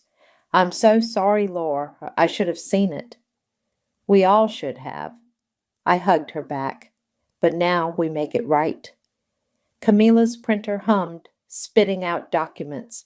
"Sign these," she told Genesis. "Full immunity in exchange for your testimony." As Genesis signed, my phone lit up with news alerts. Financial empire crumbling, multiple arrests and poison plot. Whistleblower's daughter exposes decade-long conspiracy. Corporate dynasty linked to multiple deaths. "It's really over?" Genesis asked. "Almost." I opened my final protocol. One last thing to do. "What's that?" "Dad had a trust fund set up, one David never found." I showed them the account details. "Enough to rebuild everything his family destroyed." Kamala smiled. Your father always said revenge is best served with compound interest. My phone rang.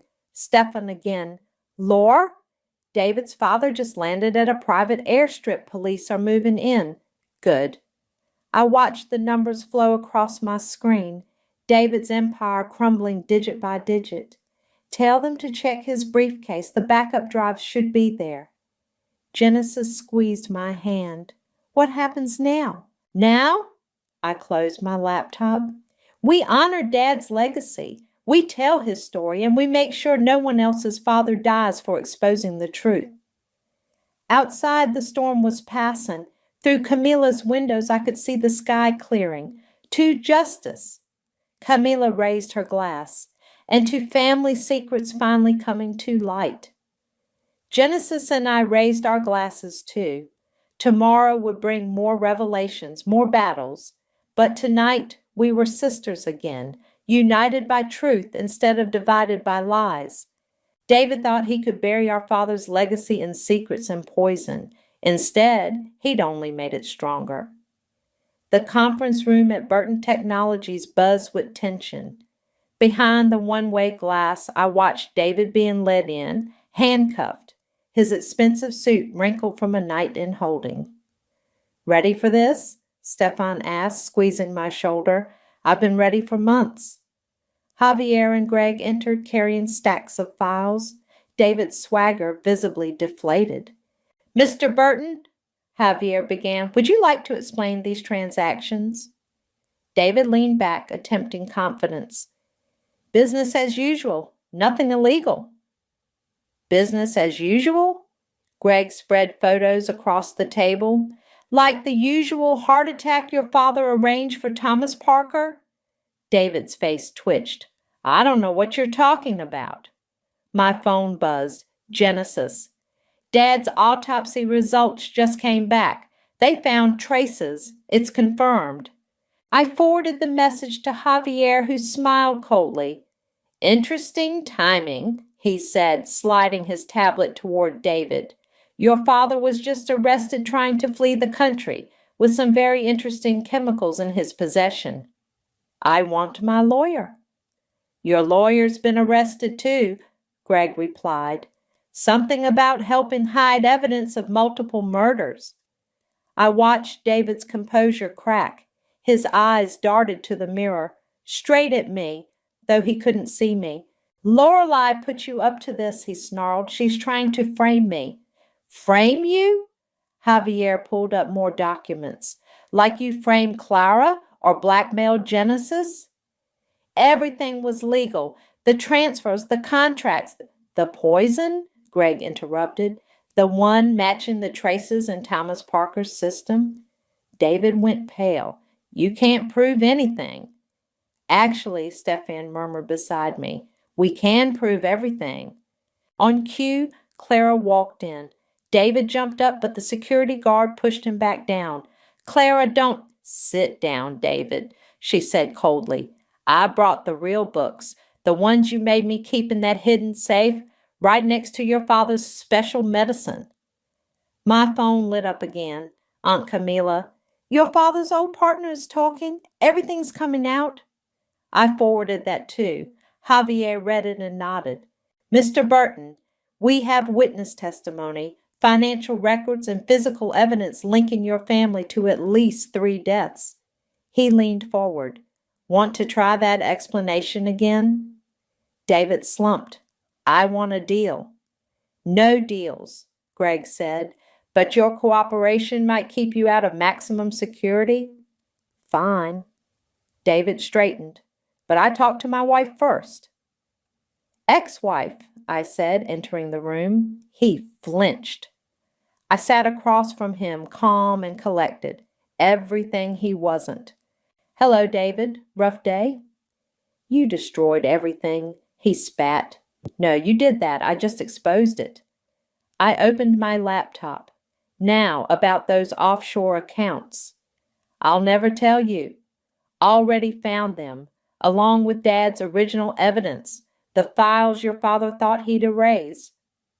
I turned the screen toward him. Amazing what good coding can recover.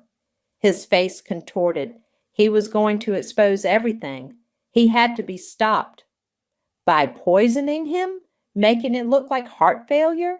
It was my father's idea. I just helped clean up. By marrying me, keeping me close, monitoring my work? He looked away. You were never supposed to find out. But I did, because you underestimated me, called my work meaningless. I stood. Fatal mistake. The door opened. Genesis walked in with more files. The trust fund transfers are confirmed, she told Javier. They killed Dad 2 days after he discovered them. David lunged for the files. The guard grabbed him as Genesis stepped back. Your father's waiting in the next room, Javier said. Want to explain to him how you botched everything? David broke. For the next hour, he spilled everything. The murders, the fraud, the decades of corruption. I recorded every word. Finally, Javier nodded to the guards. Take him. As they led David out, he turned to me. I did love you at first. No, I replied. You loved what I could give you. Access, cover, legitimacy. I closed my laptop. Guess that backfired. Outside the conference room, Stefan waited with Clara and Genesis. It's done, I said. Clara hugged me. Thank you for showing me the truth. Thank you for being brave enough to tell it. My phone buzzed one last time. Aunt Camila, your father would be proud. Come to dinner tonight, all of you. We have a legacy to discuss. I looked at my sister, at the friends who helped expose the truth, at the empire crumbling around us. Justice looks good on you, Stefan said softly. So does victory. I took his hand. Let's go tell Aunt Camila how we took down a dynasty with nothing but code and courage. Behind us, David's muffled protests faded as they led him away. His last power play had failed. Sometimes karma needs a little help from a woman with a laptop and a score to settle.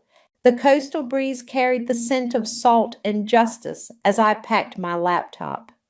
My new office overlooked the ocean, a daily reminder that some endings are really beginnings. Last box? Stefan asked from the doorway. Almost. I pulled up my terminal one final time. Just need to delete some old files. My phone buzzed. Genesis. Turn on the news. Sentencing is in. I switched on the wall-mounted screen just in time to see David and his father being led into court. The headline scrolled, Financial Dynasty Falls, Multiple Life Sentences Expected. Quite a view, Stefan said, joining me at the window. Better than prison walls. I smiled, which is where I'd be if David had found Dad's evidence first. My laptop pinged, an email from Clara. Starting my new cybersecurity firm next week. Thanks for the recommendation letter. Coffee soon? She's doing well, Stefan noted. We all are. I gestured to my growing tech consultancy office. Amazing what happens when you stop hiding your talents. The door chimed. Aunt Camila walked in, elegant as ever. The trust fund transfer is complete, she announced. Your father's money returned with interest plus damages. Keep it, I said. Use it for the Whistleblower Protection Foundation. Already done. She smiled. The Thomas Parker Foundation's first case starts next week. My phone lit up again. Javier. David's talking more. Says there are others. Want in on the investigation? Always, I replied. Still fighting corruption? Stefan asked. Someone has to. I closed my terminal. Besides, I'm good at it. The screen showed David being sentenced. 30 years, no parole. His father got life. The camera caught David's eyes, once so confident, now hollow with defeat. Delete the files? Stefan asked softly. I looked at my archive folder. David's emails, the evidence, our marriage photos, 10 years of lies and 1 month of revenge. Not yet. I turned to Camila. First, tell me more about Dad's other cases, the ones David's talking about. She pulled out a flash drive. Already compiled, your father had quite the network. Many of them are still operating. Then they need to meet the Parker women. I plugged in the drive. All of us. Genesis arrived with lunch and fresh intel. The SEC's creating a special task force. They want us involved. Us? You for the tech, me for the financial trails, Aunt Camila for the connections. She grinned. We make quite the team. I looked around my new office. At my sister, no longer divided by David's lies. At Stefan, whose loyalty never wavered. At Aunt Camila, carrying Dad's legacy forward. One last thing, I said, pulling up my command prompt. Everyone watched as I typed. Delete, archive, Burton, David confirm, YN. My finger hovered over the key. You sure? Stefan asked. That's a lot of history. History's meant to be learned from, I replied, not lived in. I pressed Y. The files vanished, years of pain encoded into vanishing bytes. On screen, David was led away, still looking back, searching for someone to blame. To new beginnings, Camila raised her coffee cup. And old Justice, Genesis added. My phone buzzed one final time. An alert from my monitoring system, someone trying to access David's hidden accounts. More corrupt executives? Stefan peered at the screen. More work for us, I corrected, already tracing the signal. Genesis looked over my shoulder, just like Dad would have done. Better, Camila said, because now they have to deal with all of us. I opened a new terminal window, fingers flying over keys. Another conspiracy to unravel, another wrong to right. But this time I wasn't alone. This time I wasn't hiding. Ready to save the world? Stefan asked. No. I smiled, watching my code flow across the screen, ready to change it. Outside, waves crashed against the shore. Inside, my new life hummed with purpose. David thought he could erase me, use me, break me. Instead, he'd helped create something stronger, a legacy of truth, a family reunited, a mission clear as code. I didn't just survive him, I transcended him. Line by line, bite by bite, justice by justice. Time for lunch? Genesis asked. Almost. I initiated a new protocol named it Phoenix Rising. First, let's see who else needs their secrets exposed. Because some revenge isn't about destruction, it's about reconstruction, building something better from the ashes of what was lost, and I was just getting started. The credit alert lit up my phone at 3 a.m. $14,000 charged to Hermes Paris. My stomach dropped. I'd never even been to Europe. I'm Lisa, and 6 months ago I thought I had it all. A loving husband, a beautiful home in the suburbs, and the kind of financial stability my parents had worked their whole lives to give me. Now I was staring at my phone in the dark, trying to make sense of numbers that shouldn't exist. Samir, I whispered, nudging my husband. He stirred but didn't wake, peaceful in his designer pyjamas, the same ones he'd brought home last week, insisting they were a bargain find. The morning light brought no clarity. Over coffee, I tried to sound casual. Hey, did you happen to use my card for anything overseas? Samir barely looked up from his phone. Of course not, babe. Why? There's a charge from Paris. He set his phone down then, dark eyes meeting mine. Must be fraud. You should call the bank. His voice was steady, concerned even, but something felt off, like that slight pause before he spoke. I will, I said, watching him over the rim of my mug. It's just weird, you know, such a specific store. These scammers are getting sophisticated. He stood, straightening his tie. Don't worry about it. I'm heading to Mum and Dad's before work. Dad needs help with some investment stuff. I nodded, remembering the first time I'd met his parents. Yolanda had swept me into a perfumed embrace, diamonds glinting at her throat.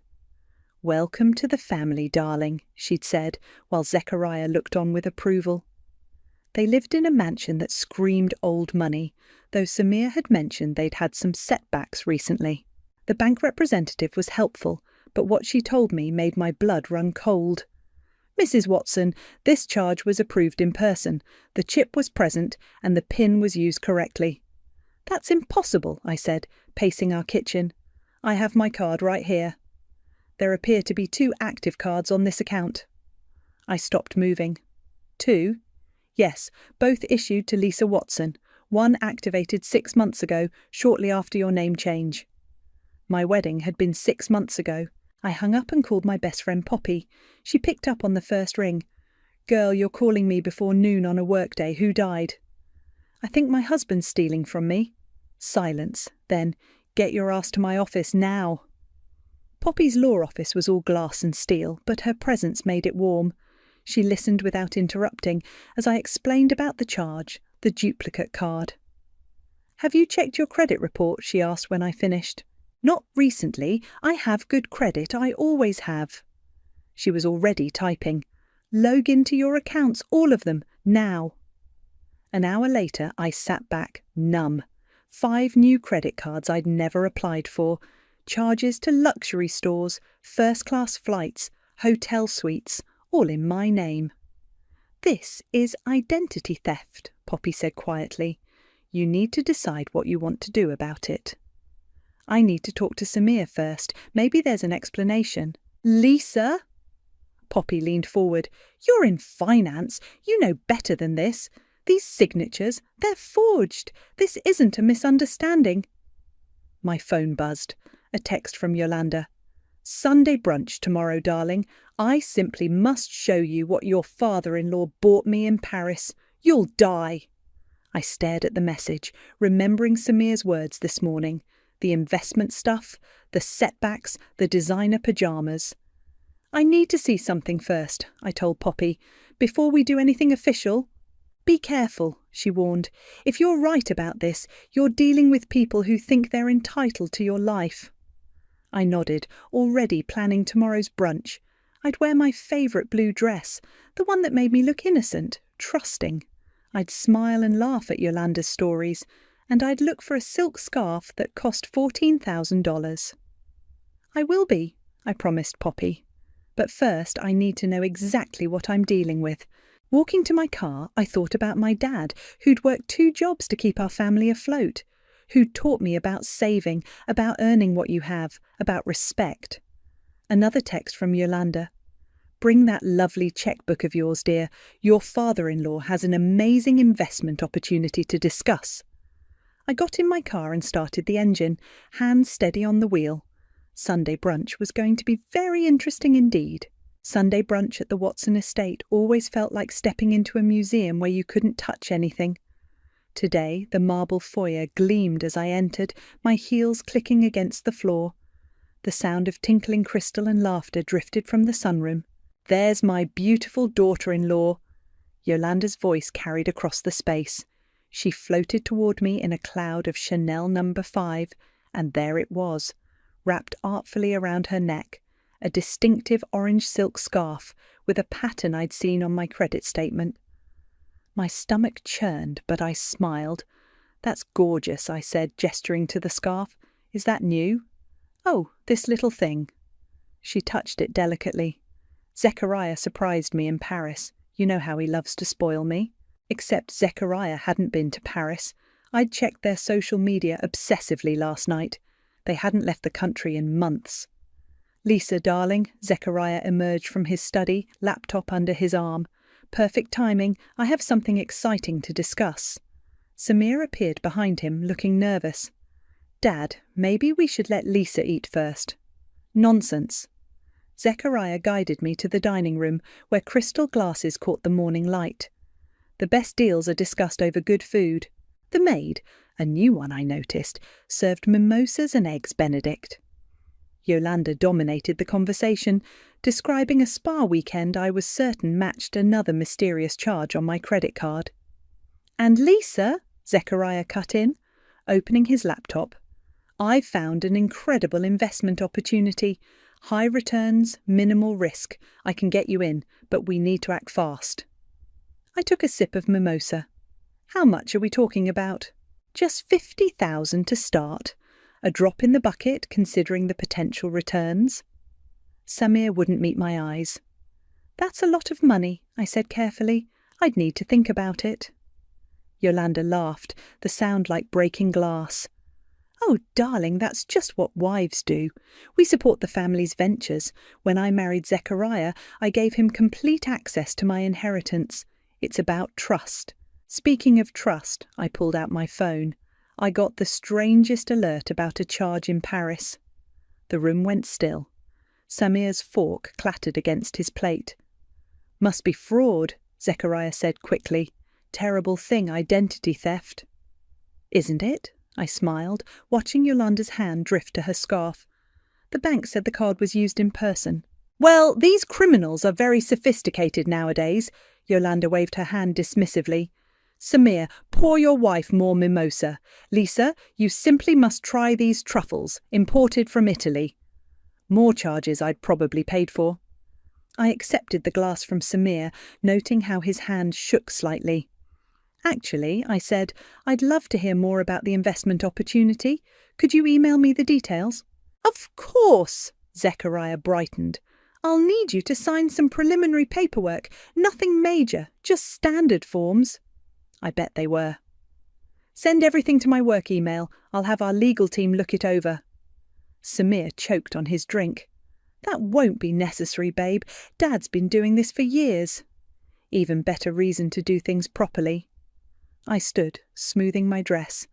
I should get going. Early meeting tomorrow. Yolanda rose to embrace me, the silk scarf brushing my cheek. You work too hard, darling. You should let Samir take care of things. Oh, he'd been taking care of things all right. In the car, I called Poppy. You were right. The scarf was there, and they tried to get me to invest 50 grand in some scheme. Tell me you recorded that conversation. I patted my purse where my phone had been recording the entire brunch. Every word. Good girl. Come to my office tomorrow. We need to talk about your options. That night, Samir was unusually attentive.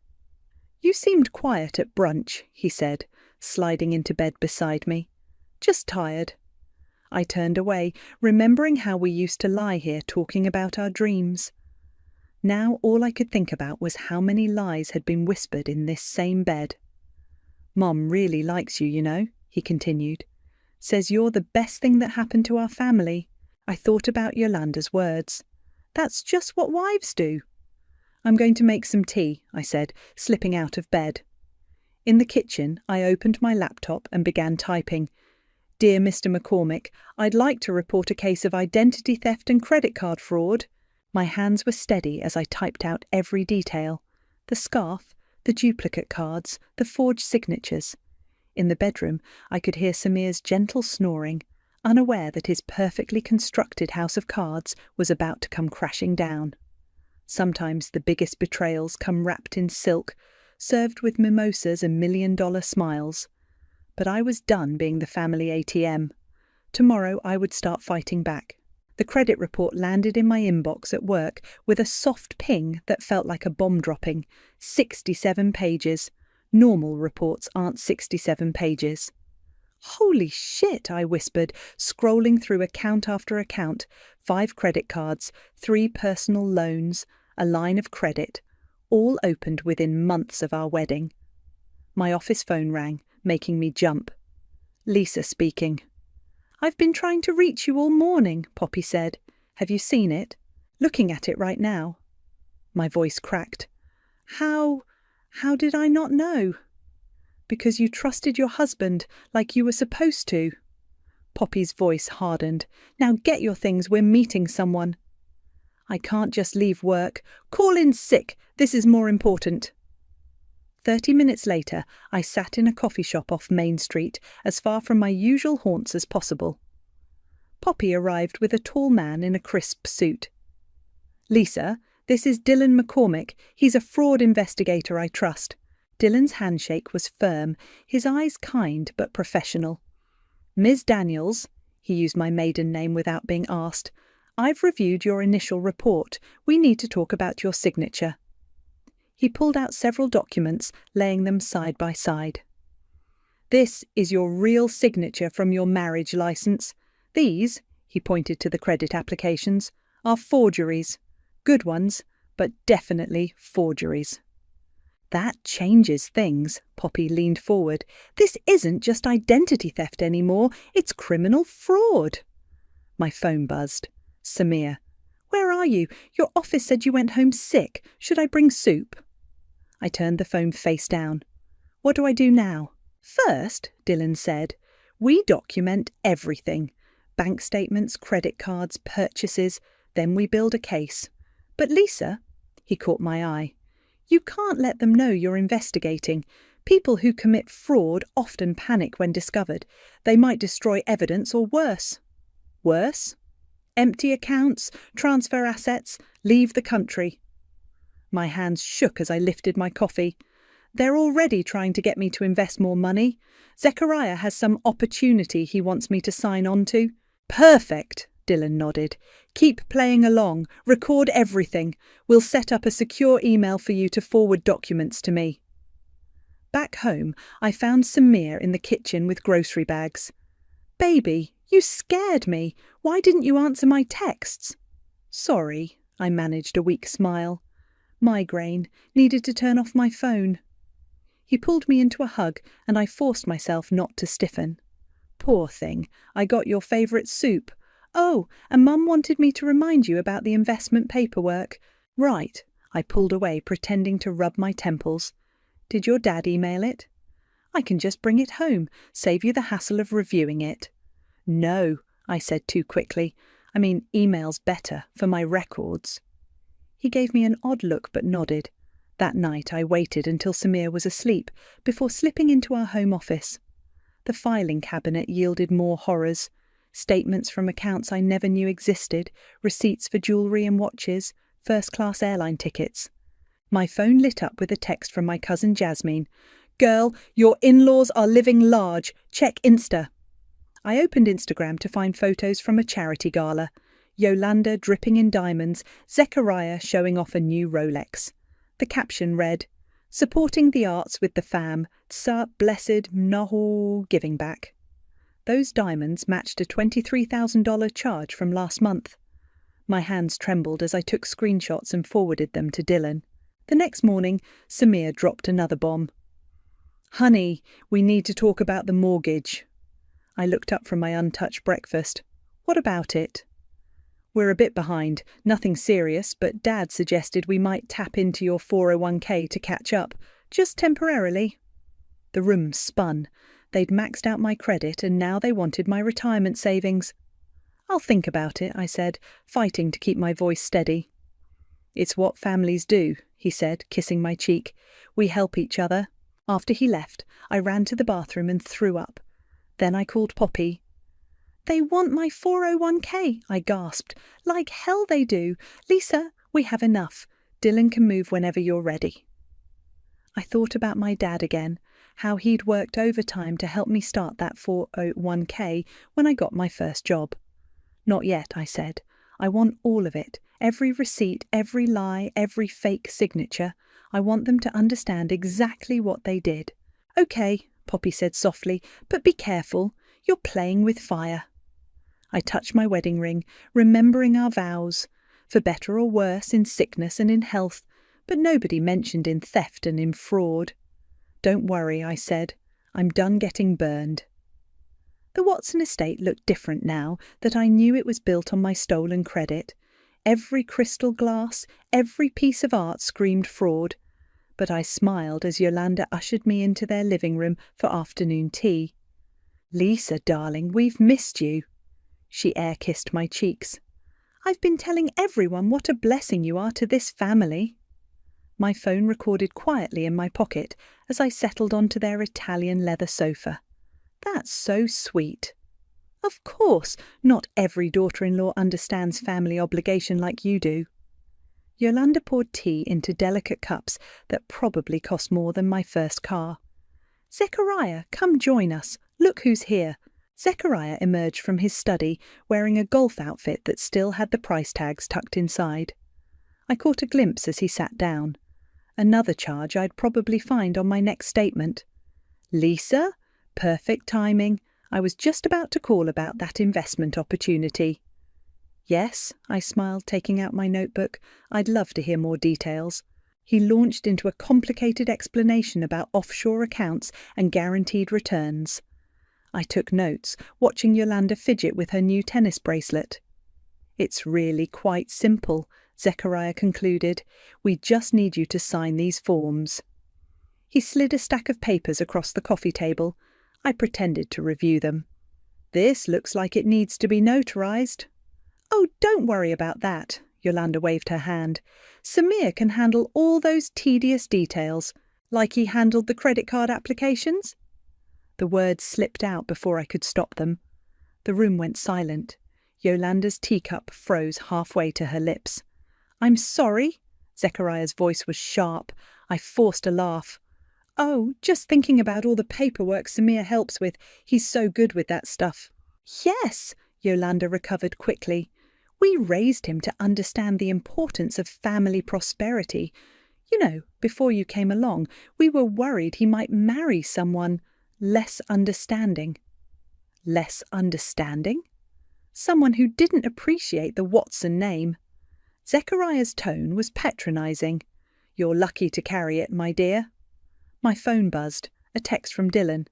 Got the mortgage docs. Forgery confirmed. Ready when you are. Speaking of the Watson name, I kept my voice light.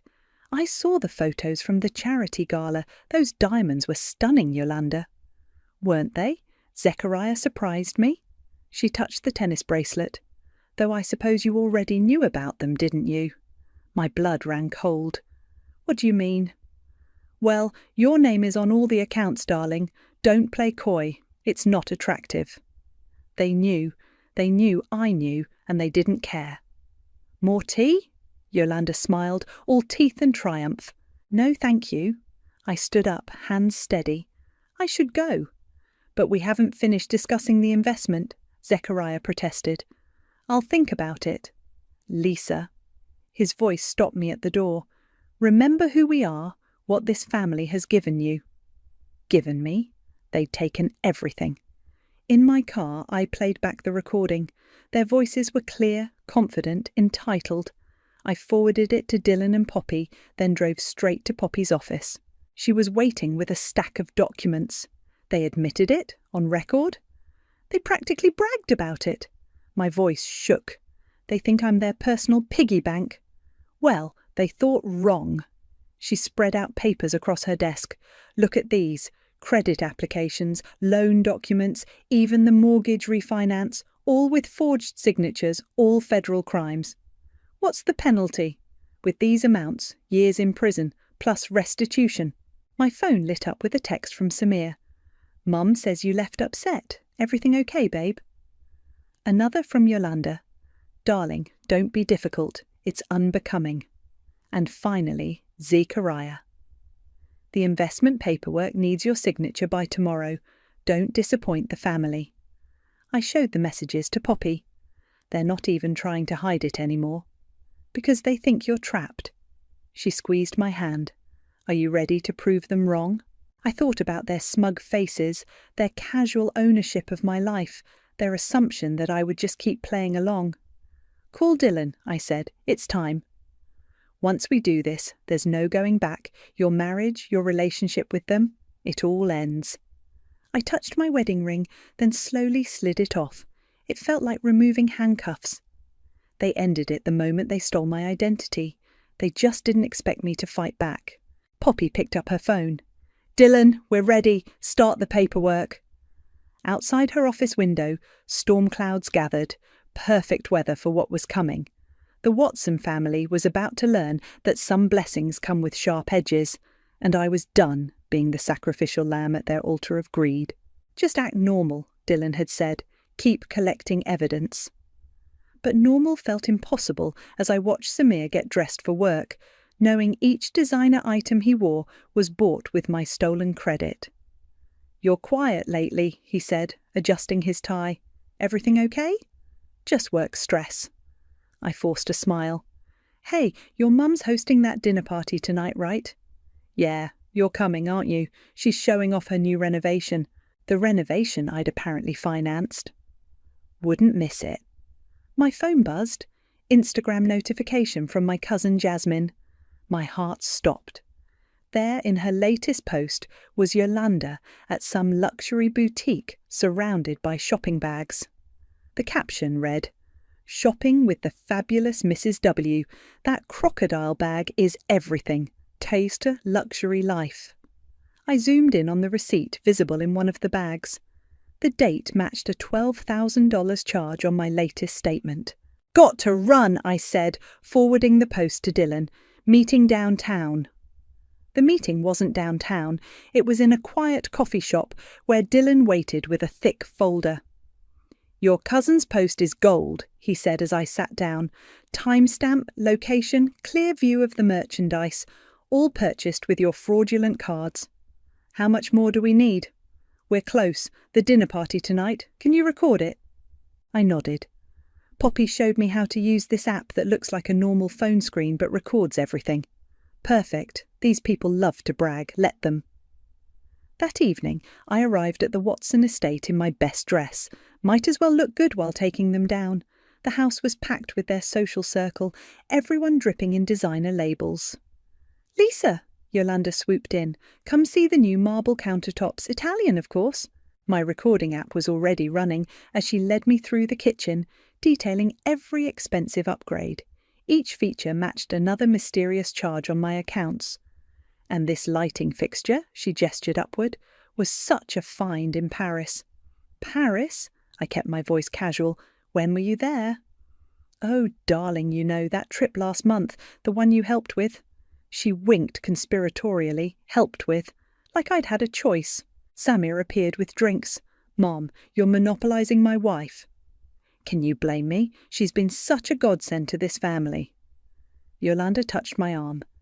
"You know, before Lisa, we were worried about maintaining our lifestyle. Now look at us." My phone buzzed. Jasmine had posted another story. This time it was Yolanda showing off her crocodile bag to the dinner guests, bragging about its exclusivity. "Excuse me," I mumbled, hurrying to the bathroom. I forwarded the new post to Dylan with shaking hands. A knock at the door made me jump. "Lisa?" It was Samir. "Dad wants to discuss that investment. He says it's urgent." I opened the door to find both Samir and Zechariah waiting. "The opportunity closes tomorrow," Zechariah said. "We need your signature tonight." "I don't have my checkbook." "No need." He pulled out papers. "Just sign here and I'll handle everything." I glanced at the documents. Power of attorney forms. They wanted control of everything. I should have my lawyer review these first. Zechariah's face hardened. "We're family. Don't you trust us?" Trust. Like they'd trusted me when they stole my identity. "Of course," I lied, "but it's a lot of money. I need time to think." "Lisa," Samir touched my arm. "Dad knows what he's doing. Just sign." I looked at them both, my husband and father-in-law, standing there expecting me to hand over the last of my financial freedom. "I'm feeling sick," I said. "I should go home." "But the party," Samir started. "Let her go," Zechariah cut in. "We'll discuss this tomorrow." In my car, I called Dylan. "They just tried to get me to sign power of attorney forms." "Tell me you didn't."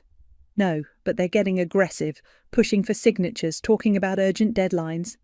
"They're planning something big," he said. "Good news is, we have enough to move forward. Bad news is, we need to move fast." I watched through the window as the party continued, crystal glasses catching the light, everyone laughing at Yolanda's stories. My so-called family, spending my money, planning to take what little I had left. "Do it," I said. "Whatever paperwork you need, whatever statements you need me to sign, I want them stopped. Come to my office first thing tomorrow. And Lisa, don't go home tonight. These people, when they realise they're caught, things could get ugly." I started the car, watching Samir search for me through the windows. "Don't worry, I know exactly where I'm going."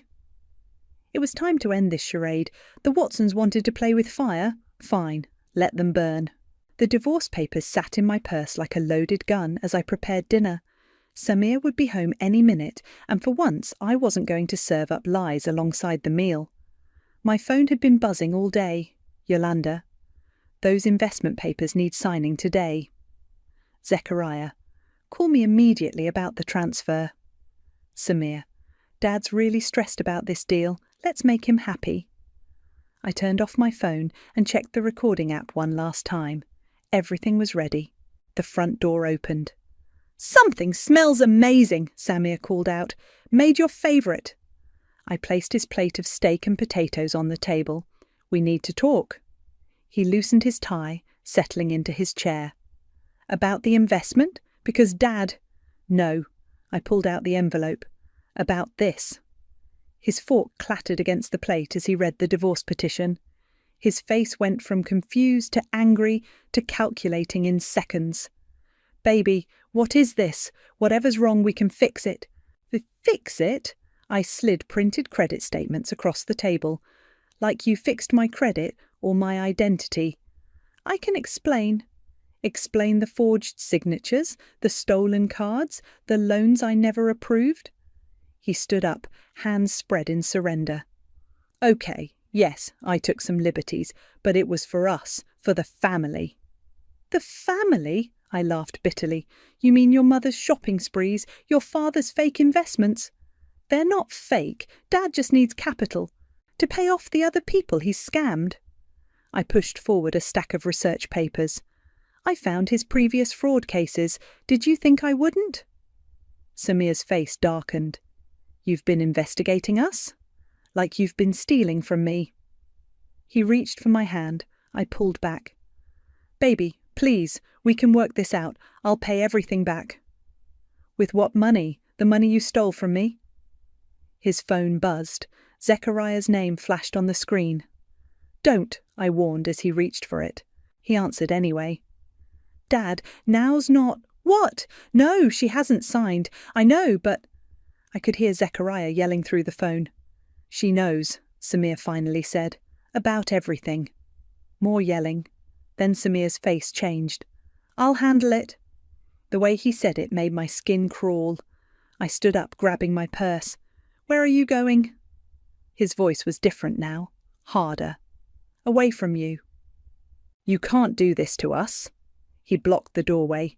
Do you know what you'll destroy? The people you'll hurt. Like you hurt me. That was different. We're family. No.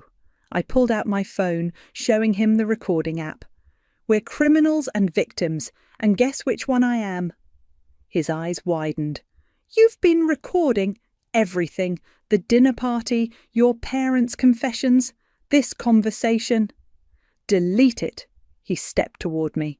Delete it now. It's already with the FBI. He lunged for my phone.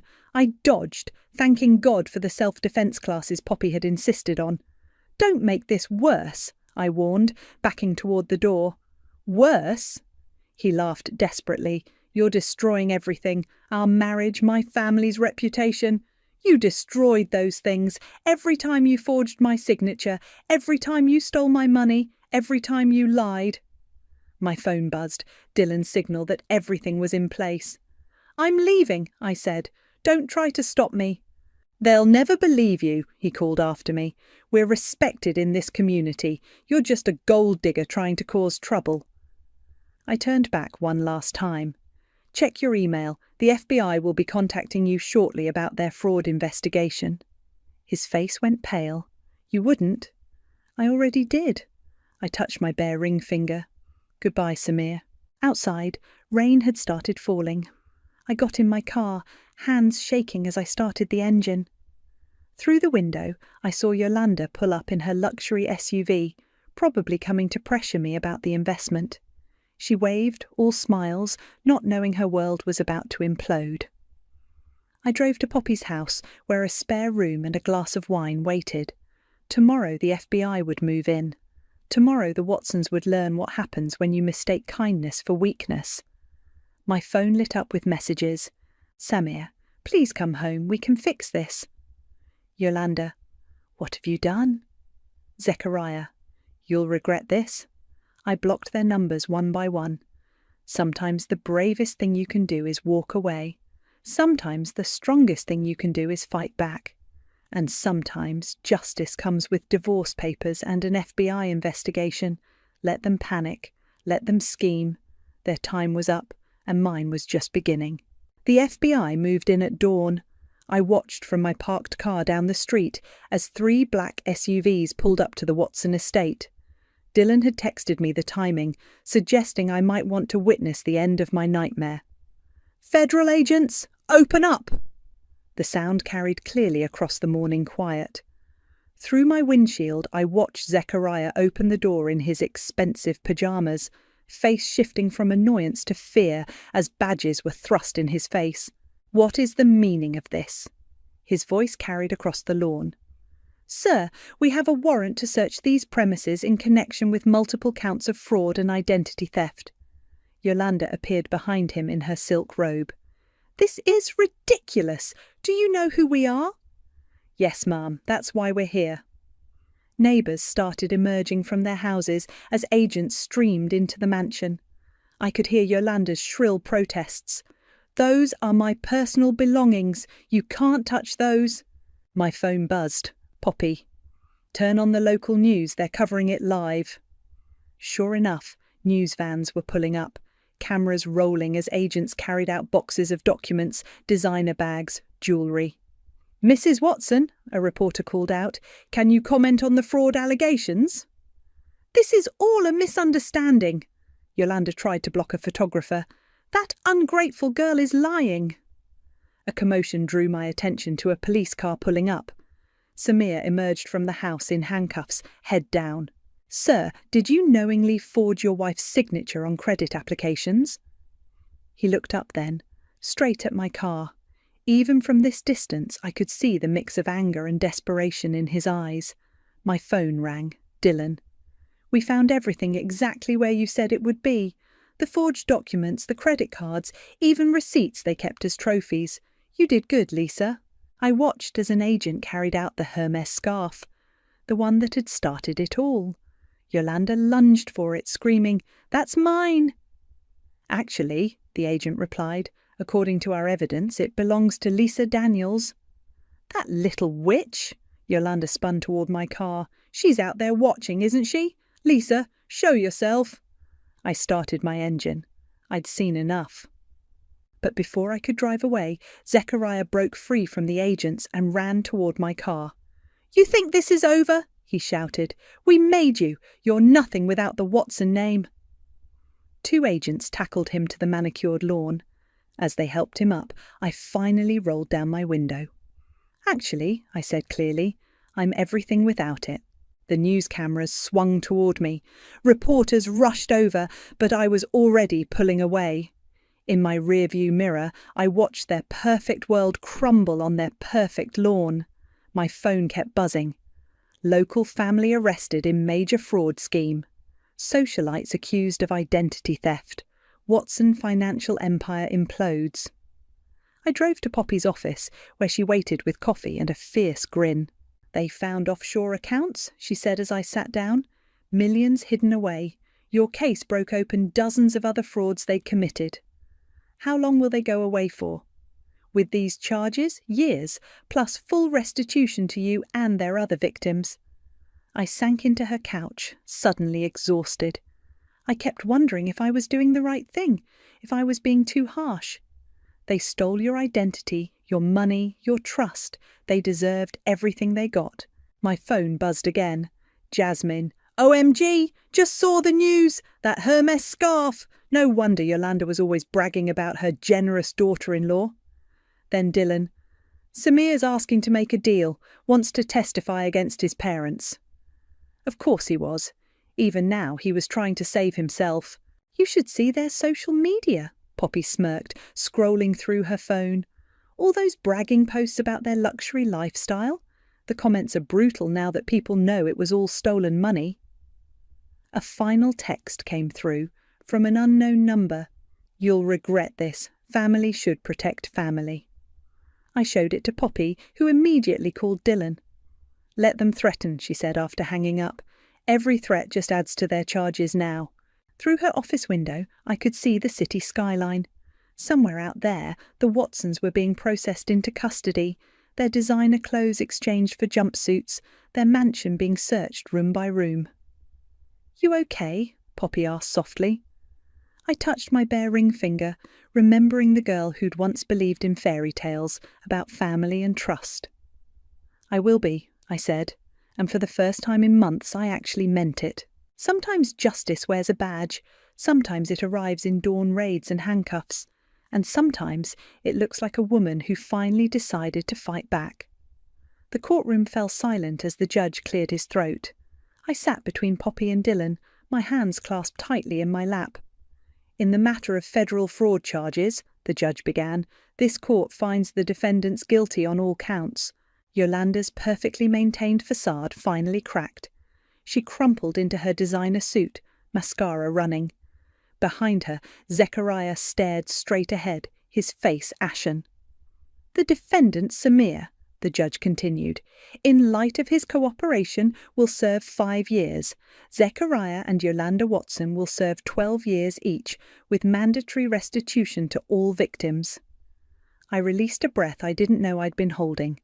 Samir turned to look at me from his seat, but I kept my eyes forward. "Additionally," the judge added, "the court orders the immediate liquidation of all assets to repay the victims of this extensive fraud scheme." Outside the courthouse, reporters swarmed. Dylan shielded me as cameras flashed. "Lisa!" Yolanda's voice cut through the chaos as officers led her toward the prison transport. "We're still family. You can't let them do this." I stopped and turned. Family doesn't steal from family. "We gave you everything." "No," I said clearly, making sure the cameras caught every word. "You took everything, and now you're paying it back." Poppy squeezed my arm. "Come on, there's something you need to see." She drove me to my old house, the one I'd shared with Samir. A sold sign stood in the yard. "The liquidation starts here," she explained. "The proceeds will help repay what they stole from you." My phone buzzed. A news alert. "Watson estate seized. Luxury items to be auctioned." "You know what's ironic?" I said, scrolling through photos of Yolanda's precious collections being catalogued for auction. They were so worried about maintaining their lifestyle that they committed fraud. Now they've lost everything. "Speaking of everything," Dylan pulled up in his car, "there's one more stop we need to make." He drove us to a small office building downtown. A new sign was being installed. "Financial Freedom Counselling Services." "What's this?" I asked. "Your new office," Poppy grinned. "Remember that business plan you showed me about helping other fraud victims rebuild their lives? Well, the restitution money is enough to get you started." I stared at the sign, remembering all the nights I dreamed of turning my nightmare into something meaningful. "There's more," Dylan added. "We've already got clients. Other victims of the Watsons who need help rebuilding their credit, their lives." My phone buzzed again. "Jasmine, just saw the sentencing news. Girl, you're trending. Justice served." I opened social media to find thousands of supportive messages. "You gave us courage to fight back." "Thank you for exposing these predators." "Your story helped me recognize financial abuse in my own marriage." "Lisa?" A woman approached us outside the office. "I saw you at the courthouse. I think my husband is doing what Samir did to you. Can you help me?" I looked at her desperate face, remembering how alone I'd felt before Poppy and Dylan helped me. "Come inside," I said, unlocking the office door. "Let's talk." Later that evening, I sat at my new desk, looking at the framed document Poppy had given me. My final divorce decree. Beside it, she'd framed the first dollar bill earned from my counselling service. A knock at the door revealed Dylan with coffee. "Thought you might need this. Big day." "Thanks." I took the cup, noticing how his hand lingered near mine. "For everything." "You did all the hard work. I just helped with the paperwork." "Still," I met his eyes. "I couldn't have done it without you." My phone buzzed one last time. An email from prison. "Dear Lisa, I'm sorry. I know it's too late, but I need you to know." I deleted Samir's email without reading further. Some apologies come too late. "Ready to go?" Dylan asked. I looked around my office, at the blank walls waiting for success stories, at the empty chairs waiting for people who needed help, at the future I'd built from the ashes of betrayal. Actually, I smiled, I think I'll stay a bit longer. There's work to be done. He nodded, understanding. Dinner tomorrow? I'd like that. As he left, I opened my laptop and began typing. Welcome to Financial Freedom Counselling. If you're reading this, you're not alone. Your story matters. Your future matters. And together, we'll rebuild what was taken from you. I lost a marriage but found my purpose. I lost a fake family but built a real community. And somewhere in a prison cell, the Watsons were learning that karma doesn't wear designer labels. Sometimes it wears a business suit and carries a badge. I touched my bare ring finger one last time, then began to type. There were stories to tell, lives to rebuild, and justice to serve, this time on my terms.